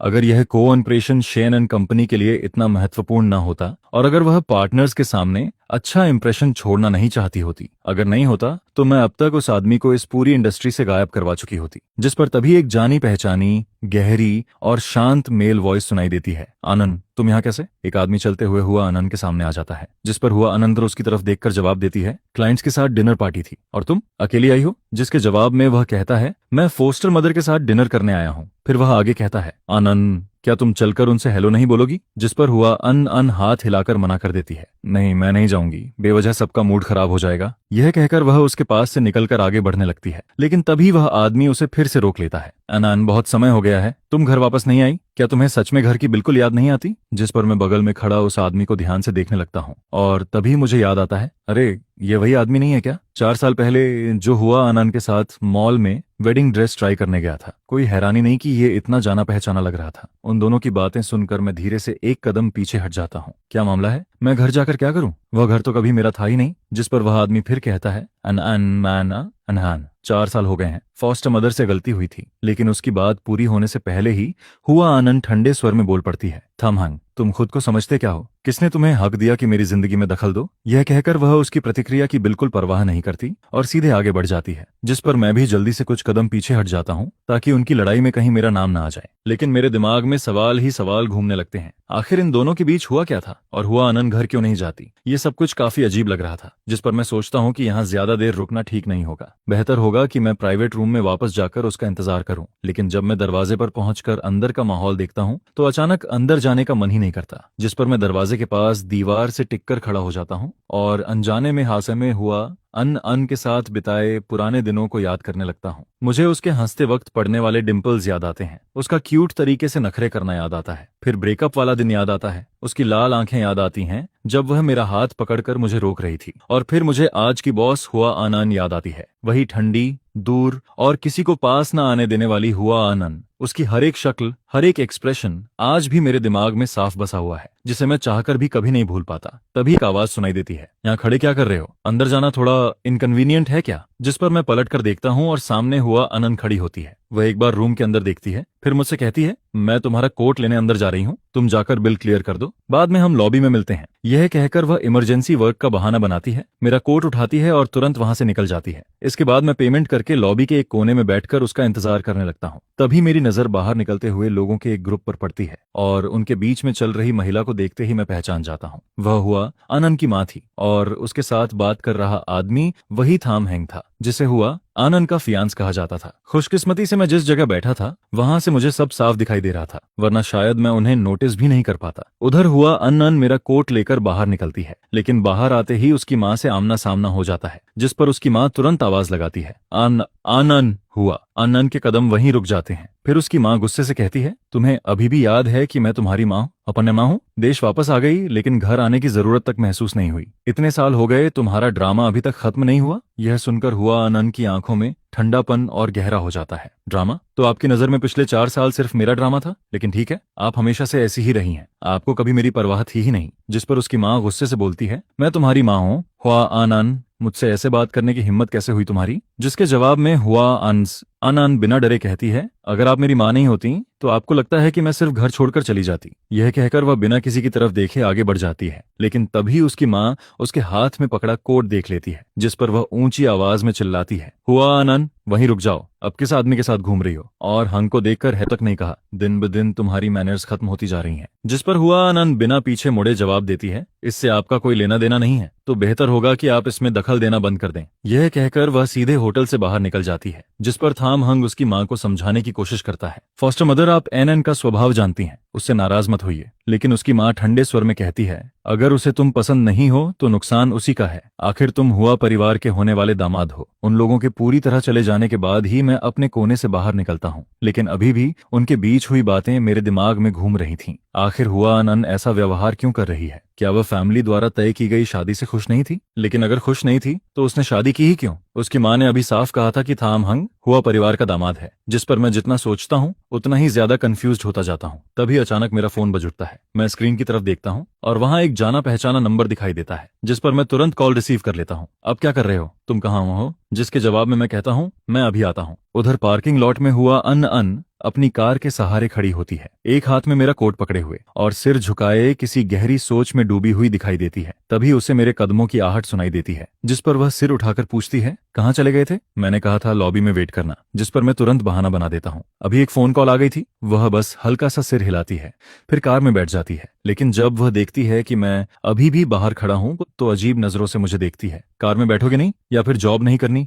जिस पर मैं मजबूरी में कार में बैठ जाता हूँ। इसके बाद कार होटल से निकलकर मेन रोड पर दौड़ने लगती है। तभी टीटोंग पूछता है, हुआ तोंग, कंपनी चलना है या पहले क्यूथन को घर छोड़ना है? जिस पर हुआ अन अन कहती है, पहले इसे घर छोड़ दो। फिर त्यूतोंग मेरी तरफ देखकर पूछता है, थनचे का आपका घर कहाँ है? लेकिन यह सुनते ही हुआ अन अन की भौहें सिकुड़ जाती हैं। ट्यूतोंग, तुमने इसे क्या कहा? थान का? बेचारा ट्यूतोंग तुरंत घबरा जाता है। हुआ तोंग, क्या आप दोनों काफी क्लोज हैं? जिस पर मैं जल्दी से जवाब देता हूँ, मैं सोथू हाईकुआन कम्युनिटी में रहता हूँ, कंपनी के पास ही है। रास्ता पता है? जी पता है। इसके बाद पूरे रास्ते हुआ अन अन आंखें बंद किए बैठी रहती है और एक शब्द भी नहीं बोलती, जबकि मैं लगातार यही सोचता रहता हूँ कि आखिर मेरी रिंग गिरी कहाँ थी। कंपनी इतनी बड़ी है, अगर वह ऑफिस में नहीं गिरी तो उसे ढूंढना लगभग इम्पॉसिबल होगा। कुछ देर बाद टीटोंग कहता है, थान का पहुंच गए। कार कम्युनिटी गेट के सामने रुक जाती है, जिस पर मैं नीचे उतरकर दोनों को गुड बाय कहता हूँ। थैंक्स टियोटोंग। हुआ टोंग, मैं चलता हूँ, कल मिलते हैं। उधर आधी खुली कार विंडो के पीछे बैठी हुआ आन आन चुपचाप मेरी दूर जाती हुई पीठ को देखती रहती है और जब मैं पूरी तरह नजरों से ओझल हो जाता हूँ तब वह टियो टोंग से कार चलाने के लिए कहती है। लेकिन उसके बाद वह अचानक एक और आदेश देती है,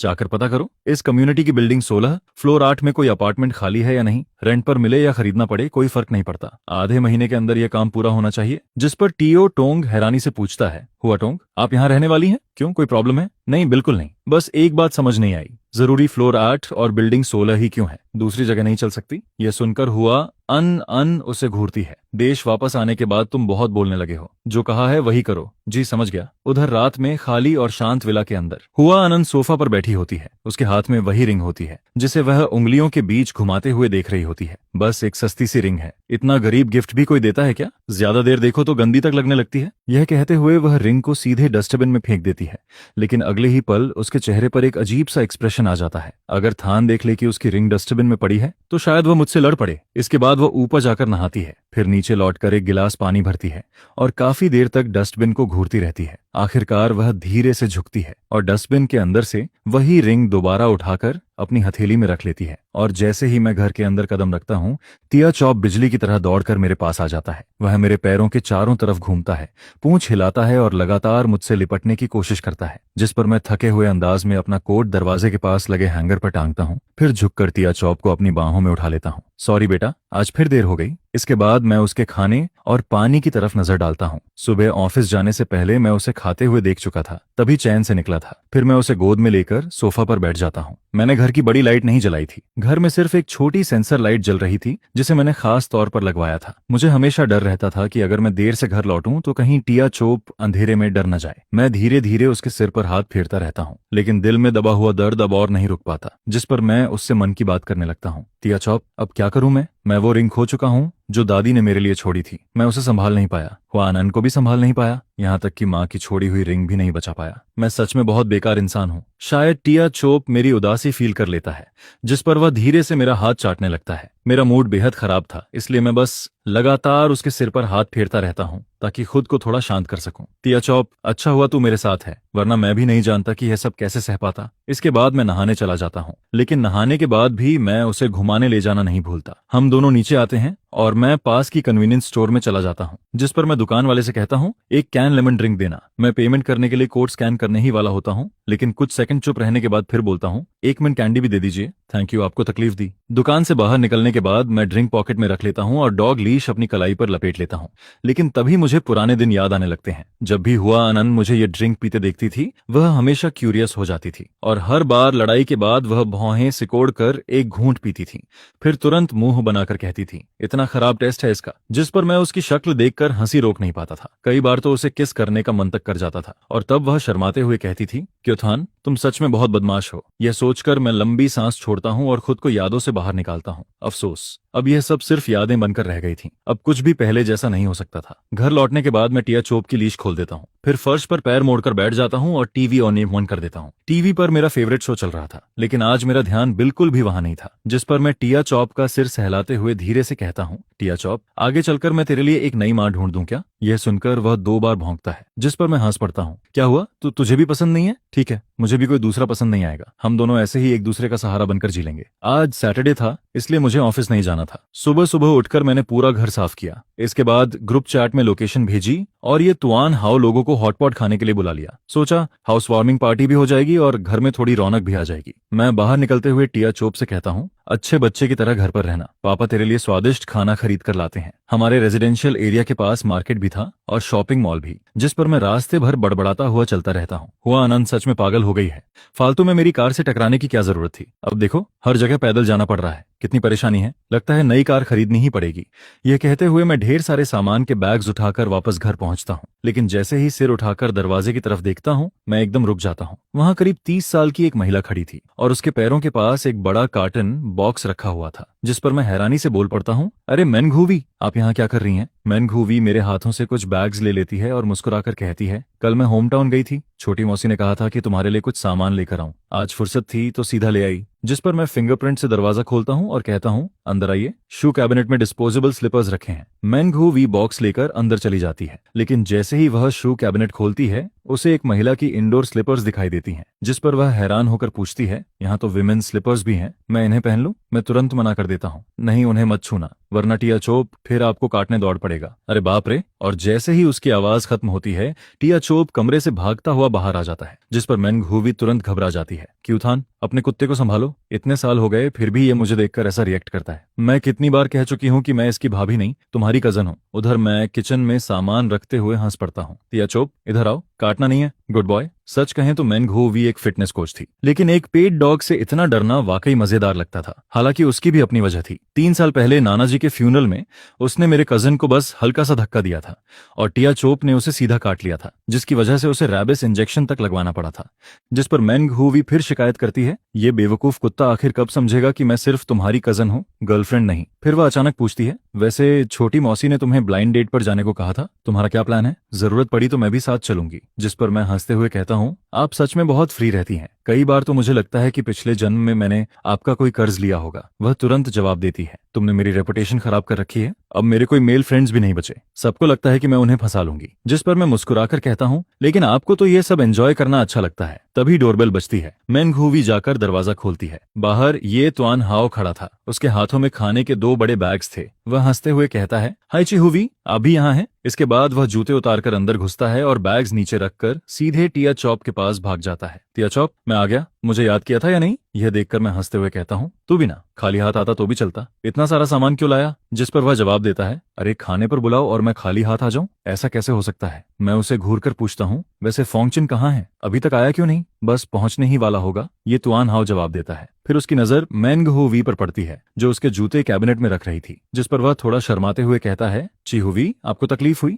आपको मेरे जूते रखने की क्या जरूरत थी? वह मुस्कुराकर जवाब देती है, कोई बात नहीं, मैं वैसे भी किचन में नाइफ धोने जा रही हूँ, तुम लोग बातें करो। इसके बाद ये तुआन हाओ की नजरें लगातार उसके पीछे जाती रहती हैं, जिस पर मैं उसे कोहनी मारकर कहता हूँ, अगर पसंद है तो जाकर कन्फेस कर दे। वैसे भी उसका कोई बॉयफ्रेंड नहीं है। लेकिन वह तुरंत सिर हिला देता है, नहीं छोड़ो, मुझ में कॉन्फिडेंस नहीं है, मुझे डर लगता है कि कहीं रिजेक्ट न कर दे। यह सुनकर मैं उसे अविश्वास से देखने लगता हूँ। तू और कॉन्फिडेंस की कमी? तुआन हाओ, मजाक मत कर। जो रोज मुझे बेकार के वीडियोस भेजता रहता है वह आज शर्म की बातें कर रहा है। मेरी बात सुनते ही वह नजरें चुराने लगता है। कुछ देर बाद फोंगचिन भी अपनी गर्लफ्रेंड के साथ पहुंच जाता है और अंदर आते ही हंसते हुए कहता है, नया घर हो और केक न हो, ऐसा कैसे हो सकता है? नई जगह पर हर दिन तुम्हारी जिंदगी मीठी बनी रहे। जिस पर मैं मुस्कुराकर कहता हूँ, थैंक यू, सब लोग बैठ जाओ। पूरा घर हंसी और शोर से भर जाता है। जब केक काटने का समय आता है तो ये तुआन हाओ अपना फोन निकाल लेता है। आओ आओ, पहले एक ग्रुप फोटो लेते हैं, फिर केक काटेंगे। सब लोग साथ खड़े हो जाते हैं। 3, 2, 1, क्लिक। उसी समय दूसरी तरफ हुआ अनंत स्विमिंग करके बाहर निकलती है। वह अपना फोन उठाती है और तभी उसे हाकियो की भेजी हुई वीचैट स्क्रीनशॉट दिखाई देती है, जिसे देखते ही उसके चेहरे का एक्सप्रेशन धीरे धीरे बदलने लगता है। मैंने कहा, धत्त तेरे की, जिस डॉग थीफ की बात तुम कर रही हो, कहीं वो तुम्हारा वही मेल गॉड तो नहीं है? जिस पर दूसरी तरफ से जवाब आता है, ये फोटो तो सच में काफी अच्छी आई है, अब तो तुम्हारा काम तमाम है। तुम्हारे मेल गॉड ने तुम्हारे डॉग के लिए नई मॉम भी ढूंढ ली है। यह सुनकर शू आनान तुरंत अपनी सीट से उठती है और मेरे वीचैट मोमेंट्स को खोलकर देखने लगती है, लेकिन उसे वहां कोई पोस्ट दिखाई नहीं देती। जिस पर वह मेरे बाकी दोनों सेक्रेटरीज के मोमेंट्स भी चेक करती है और फिर उसे वही फोटो दिखाई देती है जो श्रेया क्यों ने उसे भेजी थी।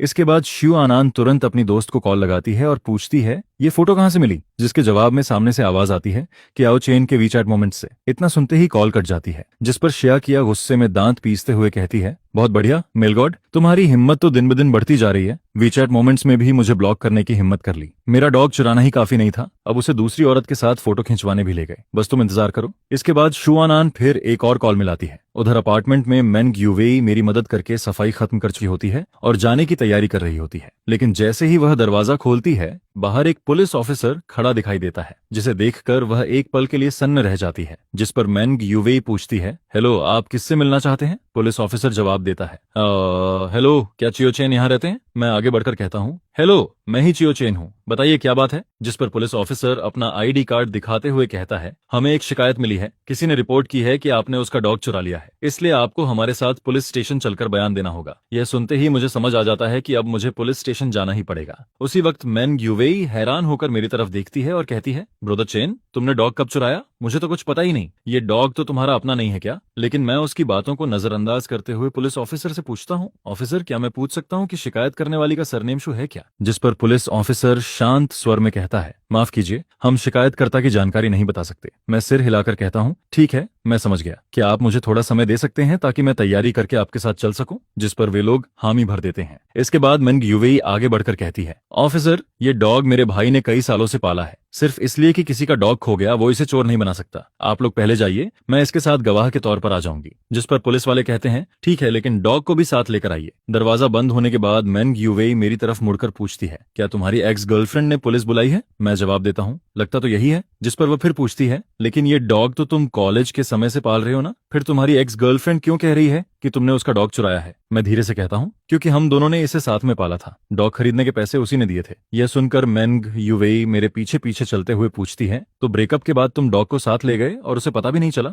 जिस पर मैं हंसकर कहता हूँ, तुमने अभी नहीं सुना, मैंने डॉग चुराया था। यह सुनकर मेंग यूवेई पूरी तरह स्पीलेस हो जाती है। फिर वह मुझे दिलासा देते हुए कहती है, कोई बात नहीं, अगर उसे डॉग चाहिए तो वापस दे देना। ज्यादा से ज्यादा क्या होगा, मैं तुम्हारे लिए दूसरा डॉग खरीद दूंगी। लेकिन मैं कुछ नहीं कहता और डॉग को गोद में लेकर एलिवेटर की तरफ बढ़ जाता हूँ। कार में बैठने के बाद मैं लगातार खिड़की के बाहर देखता रहता हूँ। जिस पर मेंग यूवेई उत्सुक होकर पूछती है, ब्रदर चेन, क्या तुम्हारा अपनी एक्स गर्लफ्रेंड से अभी भी कांटेक्ट है? मैं जवाब देता हूँ, कह सकते हैं कि है भी और नहीं भी। जिस पर वह हैरानी से कहती है, ये कैसा जवाब हुआ, है तो है, नहीं तो नहीं। मैं बेबस होकर कहता हूँ, क्योंकि वो अभी मेरी बॉस है। यह सुनते ही मेंग यूवेई जोर से बोल पड़ती है, व्हाट? तो उसने जानबूझकर तुम्हें परेशान करने के लिए पुलिस बुलाई है? मैं खिड़की के बाहर देखते हुए सोचता हूँ, मैं भी जानना चाहता हूँ कि आखिर शुआन के दिमाग में चल क्या रहा है। कुछ देर बाद कार पुलिस स्टेशन के बाहर रुकती है, जहां मैं दूर से ही उस महिला को स्टेशन के सामने खड़े हुए देख लेता हूँ। उसे देखकर मेयो योवेई धीरे से कहती है, क्या वो वही है? सच में बहुत खूबसूरत है, लेकिन इतनी निर्दयी क्यों है? मैं सिर हिलाकर कहता हूँ,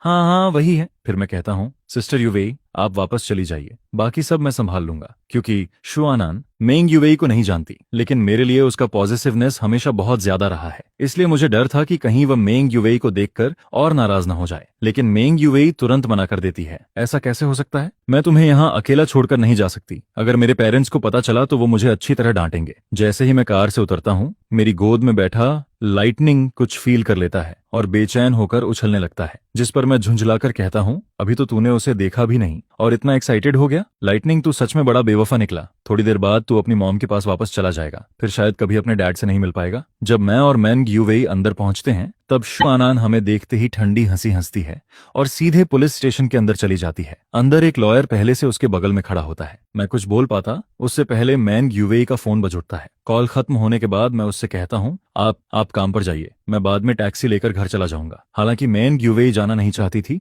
लेकिन उसके पास एक जरूरी क्लाइंट था जिसे ज्यादा देर इंतजार नहीं कराया जा सकता था। जिस पर वह कहती है, ठीक है, लेकिन कुछ भी हो तो मुझे तुरंत कॉल करना। मैं मुस्कुराकर कहता हूँ, आप इतनी चिंता मत कीजिए, जल्दी जाइए, मैं यहाँ ठीक हूँ। लेकिन शुआनान की नजरों में यह सब कुछ और ही दिखाई दे रहा था। उसे सिर्फ इतना दिख रहा था कि मैं किसी दूसरी महिला के साथ काफी करीब हूँ, और यही बात उसके दिल को बुरी तरह चुभ रही थी। इसके बाद शुआनान अपने लॉयर की तरफ नजर घुमाती है, जिस पर लॉयर फाइलों का एक बड़ा ढेर मेरे सामने रख देता है। मिस्टर क्वियो, ये 6 साल पहले शू मैडम द्वारा डॉग खरीदने की रसीद है। साथ ही डॉग के गायब होने से पहले के सभी रजिस्ट्रेशन डॉक्यूमेंट्स भी मौजूद हैं। मैं लाइटनिंग के सिर पर हाथ फेरते हुए पूछता हूँ, क्या आपके पास कोई ऐसा सबूत है जो साबित करे कि ये डॉग उसी का है?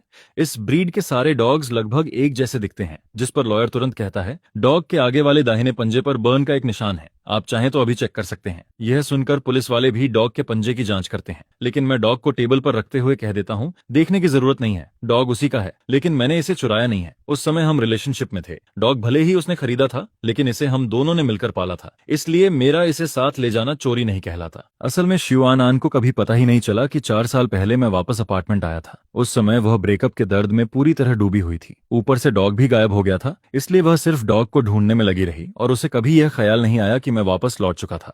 कुछ देर चुप रहने के बाद एक पुलिस ऑफिसर बोलता है, मिस्टर क्यों, डॉग को शू मैडम ने खरीदा था। सिविल लॉ के अनुसार डॉग उन्हीं को वापस किया जाना चाहिए। मैं बिना कुछ कहे सिर हिला देता हूँ, जिस पर शुआन आन के होंठों पर हल्की सी मुस्कान आ जाती है। फिर वह टेबल पर उंगलियां थपथपाते हुए कहती है, लाइटनिंग, इधर आओ, मॉम के पास आओ। जो डॉग अभी तक मेरे आसपास घूम रहा था, वह तुरंत दौड़कर शुआन आन की गोद में चला जाता है। यह देखकर मैं बड़बड़ाता हूँ, सच में बड़ा बेवफा डॉग है, इतने साल पाला और एक पल में मुझे छोड़ दिया। इसके बाद मैं अपनी सीट से उठकर पूछता हूँ, तो क्या अब मैं जा सकता हूँ? जिस पर पुलिस ऑफिसर एक कागज आगे बढ़ाते हुए कहता है, पहले यहाँ साइन कर दीजिए। शुआन आन भी लॉयर को इशारा करती है कि बाकी फॉर्मेलिटीज पूरी कर दी जाएं, और फिर मैं डॉग की तरफ एक बार भी देखे बिना वहां से जाने के लिए मुड़ जाता हूँ। जिस पर शुआन आन डॉग को गोद में लिए खड़ी होती है, लेकिन टिया चोप भी उठकर मेरे पीछे आने लगता है। फिर वह मेरी तरफ हाथ बढ़ाते हुए कहती है, रुको, पहले मेरा सामान वापस करो। मैं अपने कदम रोकता हूँ और हैरानी से उसकी तरफ मुड़कर पूछता हूँ, कौन सा सामान? क्या तुम्हें डॉग नहीं चाहिए था? डॉग तो मैंने वापस कर दिया, बाकी तुम्हारा क्या लिया है मैंने? जिस पर शुआन आन अपने लाल होंठ भींचते हुए कहती है, डॉग लीश और उसके ऊपर लगा पेंडेंट भी, वो हमने साथ में बनाया था। क्या तुम उसे भी वापस नहीं करना चाहते? मैं थोड़ा असहाय होकर कहता हूँ, मैं भेज दूंगा तुम्हें, इतनी जल्दी किस बात की है? लेकिन वह तुरंत जवाब देती है, उसकी जरूरत नहीं है, मैं तुम्हारे साथ चलकर खुद ले लेती हूँ। यह कहकर वह डॉग को गोद में लिए मेरे आगे आगे चल देती है, जिस पर मेरे पास उसके पीछे जाने के अलावा कोई और रास्ता नहीं बचता। बाहर पहुंचने के बाद भी मैं उसकी कार में नहीं बैठता और खुद टैक्सी लेकर अपार्टमेंट वापस आ जाता हूँ। लेकिन जब मैं बिल्डिंग के नीचे पहुंचता हूँ, तब देखता हूँ कि शुआन आन पहले से ही फ्लावर बेड के पास खड़ी होती है। वहीं टिया चोप उसके पैरों के आसपास गोल गोल घूम रहा होता है। मैं उसे इग्नोर करके सीधे हॉलवे में चला जाता हूँ और एलिवेटर का इंतजार करने लगता हूँ, जिस पर शुआन आन भी चुपचाप मेरे पीछे अंदर आ जाती है। एलिवेटर ऊपर जाने लगता है, लेकिन पूरे रास्ते हम दोनों में से कोई भी एक दूसरे से कुछ नहीं कहता। जब मैं डोर के सामने पहुंचकर फिंगरप्रिंट से लॉक खोलने वाला होता हूँ, तभी पीछे से उसकी आवाज सुनाई देती है, 4 साल पहले जब तुम अपार्टमेंट वापस आए थे, क्या तब तुम मुझसे पैचअप करना चाहते थे?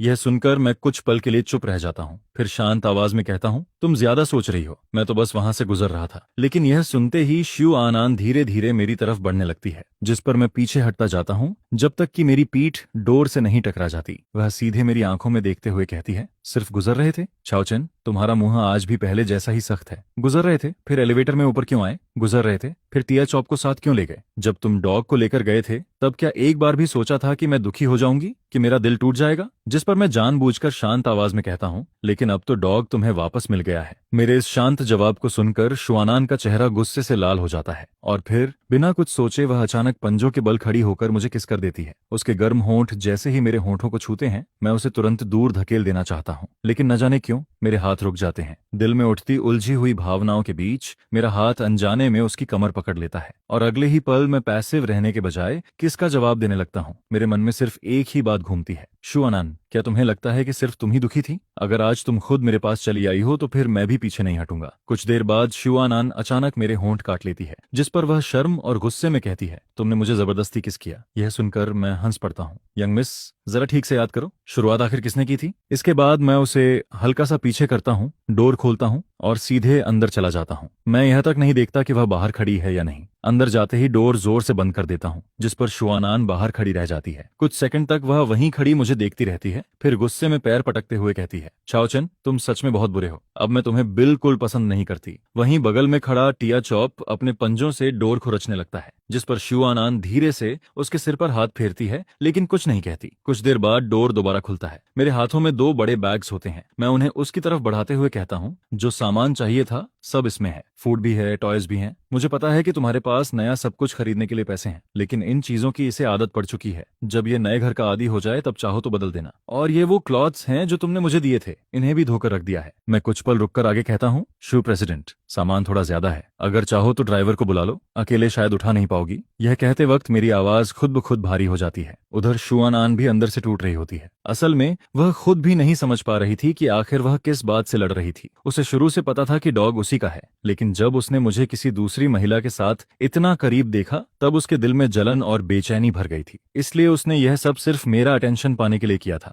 लेकिन अब उसे लगने लगता है कि शायद उसने गलती कर दी। मैं उसकी तरफ देखते हुए कहता हूँ, सामान मिल गया ना, अब तुम जा सकती हो और आगे से मेरे घर मत आना। ये सुनकर जैसे ही मैं डोर बंद करने लगता हूँ, शुआनन अपना हाथ बीच में लगा देती है। उसकी आंखें लाल हो चुकी होती हैं। वह कांपती आवाज में पूछती है, छाओचन, क्या तुम्हें मेरे साथ इतना हिसाब बराबर करना जरूरी है? मैं ठंडी आवाज में जवाब देता हूँ, शुरुआत तुमने की थी। शुआनन, हमारी जो भी चीजें थीं सब मैंने लौटा दी हैं। अब मैं तुमसे रिक्वेस्ट करता हूँ कि तुरंत मेरे घर से चली जाओ। ये सुनकर उसकी आंखों से आंसू निकल आते हैं। छाओचन, मेरा वो मतलब नहीं था। पहले मेरी बात सुन लो। टिया चौप भी मैं वापस नहीं लेना चाहती। उसे तुम रख लो, ठीक है? लेकिन मैं बिना भाव बदले कहता हूँ, शुआनान, मेरे घर से दूर रहो। मैं तुम्हें अब और नहीं देखना चाहता। यह सुनते ही शू आन आन पूरी तरह टूट जाती है। वह सीधे डोर लॉक के पास जाती है और पुराना पासवर्ड डालने लगती है। एक पासवर्ड गलत, फिर दूसरा पासवर्ड गलत, फिर तीसरा भी गलत, लेकिन हर बार केवल एरर ही आता है, जिस पर उसका आखिरी सहारा भी टूट जाता है। वह नीचे बैठ जाती है, टिया चोप को सीने से लगाती है और रोने लगती है। इतने दिनों से जमा सारे गिले शिकवे और दर्द उसके आंसुओं के साथ बाहर निकलने लगते हैं। काफी देर बाद जब वह थोड़ा शांत होती है, तब लोगों को बुलाकर सामान उठवाती है और जाने लगती है। उधर मैं विंडो के पास खड़ा नीचे देख रहा होता हूँ। जब मैं उसे डॉग और सामान के साथ जाते हुए देख लेता हूँ, तभी वापस लिविंग रूम में लौटता हूँ। लेकिन उसी समय शू आन आन अचानक रुक जाती है। वह 8वीं मंजिल की विंडो की तरफ बहुत देर तक देखती रहती है। उधर मैं लिविंग रूम में डोर खोलता हूँ, देखता हूँ कि एक बैग अभी भी बाहर रखा होता है। मैं उसे अंदर उठाकर ले आता हूँ और डोर बंद कर देता हूँ। फिर थक कर सोफा पर बैठ जाता हूँ। कॉफी टेबल के नीचे वाले ड्रॉअर से एक लॉलीपॉप निकालता हूँ और मुंह में रख लेता हूँ, जिस पर उसकी मिठास धीरे धीरे पूरे मुंह में फैलने लगती है।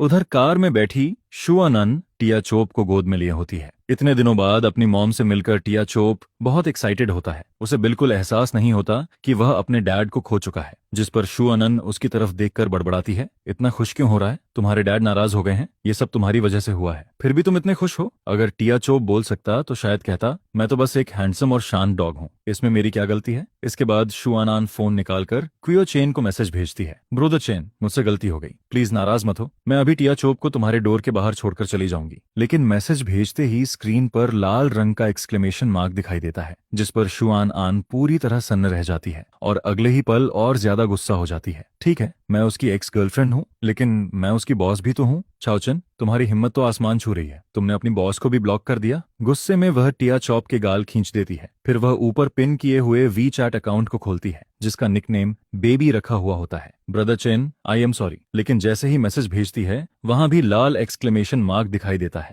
जिस पर शुआनन को ऐसा महसूस होता है जैसे उसका पूरा आसमान टूटकर गिर गया हो। उधर driver Xiao Song rear view mirror से यह सब देख रहा होता है। वह हैरानी से पूछ बैठता है, शू प्रेसिडेंट, ये डॉग तो ब्रदर चेन के मोमेंट्स में था ना, फिर ये आपके पास कैसे आ गया? कहीं आपने ब्रदर चेन का डॉग चुरा तो नहीं लिया? जिस पर शुआनन गुस्से से उसे घूरती है, चुप रहो, तुम इतना क्यों बोलते हो? बेचारा श्याओ सॉन्ग बिना वजह डांट खा जाता है। उधर शुआनन के मन में बार बार वही बातें घूम रही होती हैं। उसने मुझसे ब्रेकअप किया और एक एक्सप्लेनेशन तक नहीं दिया, फिर चुपके से अपार्टमेंट वापस आया, डॉग भी ले गया और अब किसी दूसरी औरत के साथ इतना करीब हो गया। क्या चेन, तुम सबसे ज्यादा नफरत करने लायक इंसान हो। मैं तुमसे सबसे ज्यादा नफरत करती हूँ, लेकिन उस नफरत के पीछे कितना प्यार छिपा था, शायद वह खुद भी नहीं समझ पा रही थी। वहीं मेरी तरफ पुलिस स्टेशन से टिया चोप को वापस करने और शुआनन को ब्लॉक करने के बाद घर अचानक बहुत खाली खाली लगने लगता है। अब न टिया चोप मेरे आसपास घूमता है और न कोई शरारत करता है। पूरा घर पहले से कहीं ज्यादा शांत हो चुका होता है। टिया चोप के जाने के बाद मैं लगातार कई रातों तक सो नहीं पाता था। फिर मंडे को मैं हमेशा की तरह ऑफिस पहुंचता हूँ, हाथ में वीकली स्केड्यूल रिपोर्ट लिए बिना किसी एक्सप्रेशन के प्रेसिडेंट ऑफिस में जाता हूँ। शू प्रेसिडेंट, यह इस हफ्ते का स्केड्यूल है, अगर और कोई काम नहीं है तो मैं बाहर जाऊँ? कुछ पल रुककर मैं आगे कहता हूँ, और हाँ, बाद में मुझे वीचैट से अनब्लॉक कर दीजिए।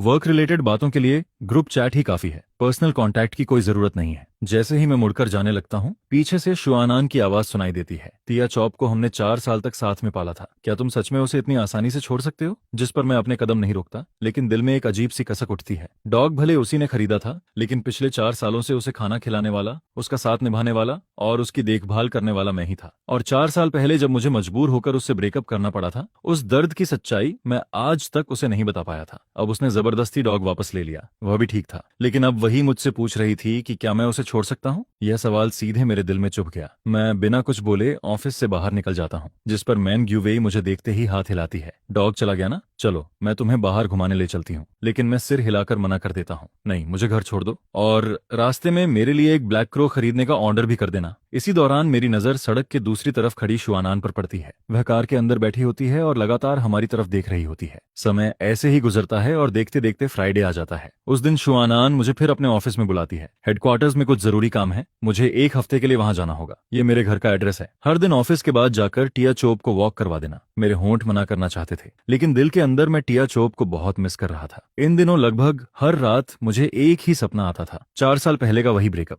उस दिन जब मैंने बेरहमी से शुआनान से कहा था कि मैं उससे प्यार नहीं करता, लेकिन सच्चाई कुछ और थी। मुझे शू मैडम और शेन हैंग ने मजबूर किया था। उन्होंने भी मेरे माता पिता का छोड़ा हुआ घर अपने कब्जे में ले लिया था। साथ ही शुआनान के फ्यूचर को भी थ्रेट की तरह इस्तेमाल किया था और मुझे मजबूर कर दिया था कि मैं खुद उससे दूर हो जाऊं। मेरे पास कोई दूसरा रास्ता नहीं था, मुझे मजबूरी में उनकी बात माननी पड़ी थी। इसी सोच में डूबा मैं अचानक वर्तमान में लौट आता हूँ। फिर गला साफ करके प्रोफेशनल टोन में कहता हूँ, जी एक्सयू प्रेसिडेंट, मैं अभी फ्लाइट टिकट बुक कर देता हूँ। उसके बाद मैं टिकट बुक करता हूँ और कंफर्म करता हूँ कि XUNN की फ्लाइट उड़ चुकी है। फिर मैं तुरंत टैक्सी लेकर विला एरिया की तरफ निकल जाता हूँ। जैसे ही बटलर वांग दरवाजा खोलता है, टिया चॉप बिजली की तरह मेरी तरफ दौड़ता है और मेरे पैरों के आसपास घूमने लगता है। यह देखकर बटलर वांग मुस्कुराता है। टिया चॉप को वापस लाने के बाद से यह कई दिनों तक उदास रहा है। आज पहली बार इसे इतना खुश देखा है, जिस पर मैं भी उसके सिर पर हाथ फेर देता हूँ। लगातार 5 दिनों तक मैं रोज समय पर विला आता हूँ और उसके साथ खेलता हूँ, और हर बार डिनर का टाइम भी हो जाता था, जिस पर बटरवांग मुझे रोक लेता था। इसलिए मैं अक्सर डिनर करके ही वापस घर लौटता था। फिर फ्राइडे नाइट को शुआनान अचानक वापस आ जाती है। मैं कुछ स्नैक्स लेकर विला पहुंचता हूँ। सोचता हूँ जल्दी से काम खत्म करके लौट जाऊंगा, लेकिन अंदर घुसते ही देखता हूँ कि शेन हैंग लिविंग रूम में बैठा होता है। उसका अंदाज ऐसा था जैसे वह इस घर का मालिक हो। मुझे देखते ही वह मुस्कुराकर कहता है, मिस्टर क्यो, आइए बैठकर थोड़ी बात करते हैं। आनन इन 4 सालों में,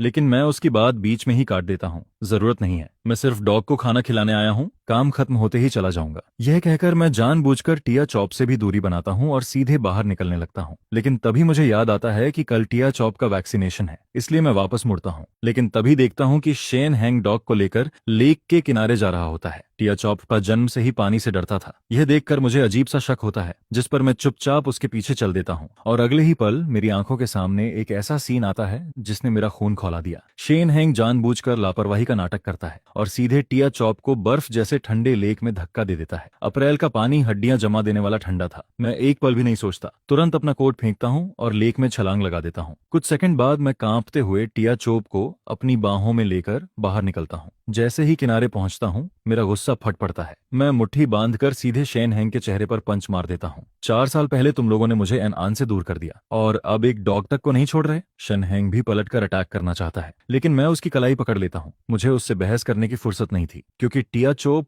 बुरी तरह डर चुका था। मैं तुरंत उसे वेटेरिनरी हॉस्पिटल लेकर जाता हूँ। उसके सारे टेस्ट्स और ट्रीटमेंट करवाने के बाद ही चैन की सांस लेता हूँ। जब सब कुछ ठीक हो जाता है, तब मैं पूरी तरह भीगा हुआ अकेला घर लौटता हूँ। घर पहुंचकर मैं कोल्ड मेडिसिन ढूंढता हूँ, लेकिन पूरा घर छानने के बाद भी कुछ नहीं मिलता। आखिरकार मुझे डिलीवरी ऑर्डर करनी पड़ती है। कुछ देर बाद डोरबेल बजती है। मैं डोर खोलता हूँ, लेकिन बाहर डिलीवरी बॉय नहीं बल्कि शुआनान खड़ी होती है। वह बिना कुछ कहे अपना हाथ मेरे माथे पर रखती है, फिर गुस्से भरे स्वर में कहती है, लेक में कूदने से पहले प्रॉपर्टी मैनेजर को नहीं बुला सकते थे? हर बार हीरो बनने की क्या जरूरत होती है? मेरा शरीर पहले से ही खराब था, इसलिए मेरा बहस करने का बिल्कुल मन नहीं था। मैं थके हुए स्वर में कहता हूँ, डॉग तुम्हारा था, मैंने उसे बचाया, फिर भी तुम नाराज हो? ये कैसी लॉजिक है? लेकिन वह मेरी बात इग्नोर करके सीधे अंदर चली जाती है। फिर उसकी नजर शू कैबिनेट में रखी विमेन्स स्लीपर्स पर पड़ती है, जिस पर वह कुछ पल रुक जाती है। फिर धीरे से पूछती है, तुम्हारी गर्लफ्रेंड की है? मैं सफाई देना चाहता था, लेकिन उससे पहले ही वह मेरी चुप्पी को स्वीकारोक्ति समझ लेती है। हालांकि मेरी हालत देखकर वह आगे कुछ नहीं पूछती। इसके बजाय वह अपने साथ लाई मेडिसिन बॉक्स निकालती है और मेरी आंखों के सामने मुझे दवा खाने पर मजबूर कर देती है। इसके बाद वह मेरे बगल में बैठती है और धीरे से कहती है, विला की सारी CCTV फुटेज मैंने देख ली है। यह सुनकर मैं ठंडी हंसी हंस देता हूँ और जानबूझकर उसके दिल पर वार करता हूँ। तो शिव प्रेसिडेंट यहाँ अपने फियंस का हिसाब चुकाने आई हैं? यह सुनते ही वह तुरंत जवाब देती है, वह एंगेजमेंट सिर्फ मेरी मदर की बनाई हुई थी। मैंने कभी शेन हैंग से शादी करने के लिए हामी नहीं भरी। फिर वह मेरी आंखों में देखते हुए कहती है, और 4 साल पहले तुम्हें मुझसे दूर जाने के लिए मजबूर किया गया था। उसकी पूरी सच्चाई भी मैंने पता लगा ली है। यह सुनकर मैं पूरी तरह सन्न रह जाता हूँ।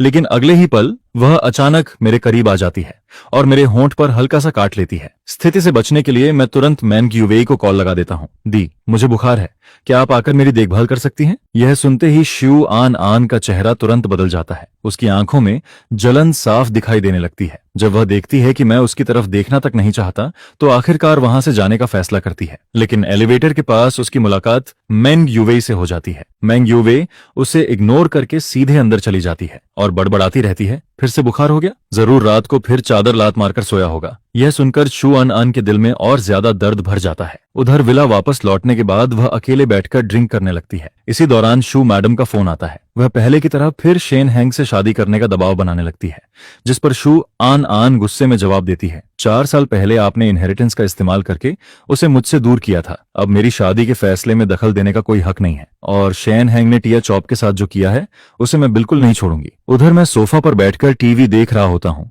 लेकिन अब सच्चाई पूरी तरह सामने आ चुकी थी। हमारे बीच सिर्फ गलतफहमियां नहीं थीं, बीच में श्यू फैमिली की ताकत, एक कंट्रोल फ्रीक एल्डर और शेन हैंग जैसा खतरनाक इंसान भी खड़ा था। वहीं टिया चोप अभी भी वेटनरी हॉस्पिटल में ऑब्जर्वेशन पर था। अब सवाल सिर्फ एक था, मैं और श्यू अनान आखिर आगे क्या करेंगे? एक दूसरे की तरफ फिर से कदम बढ़ाएंगे या फिर पहले की तरह एक दूसरे से दूर भागते रहेंगे?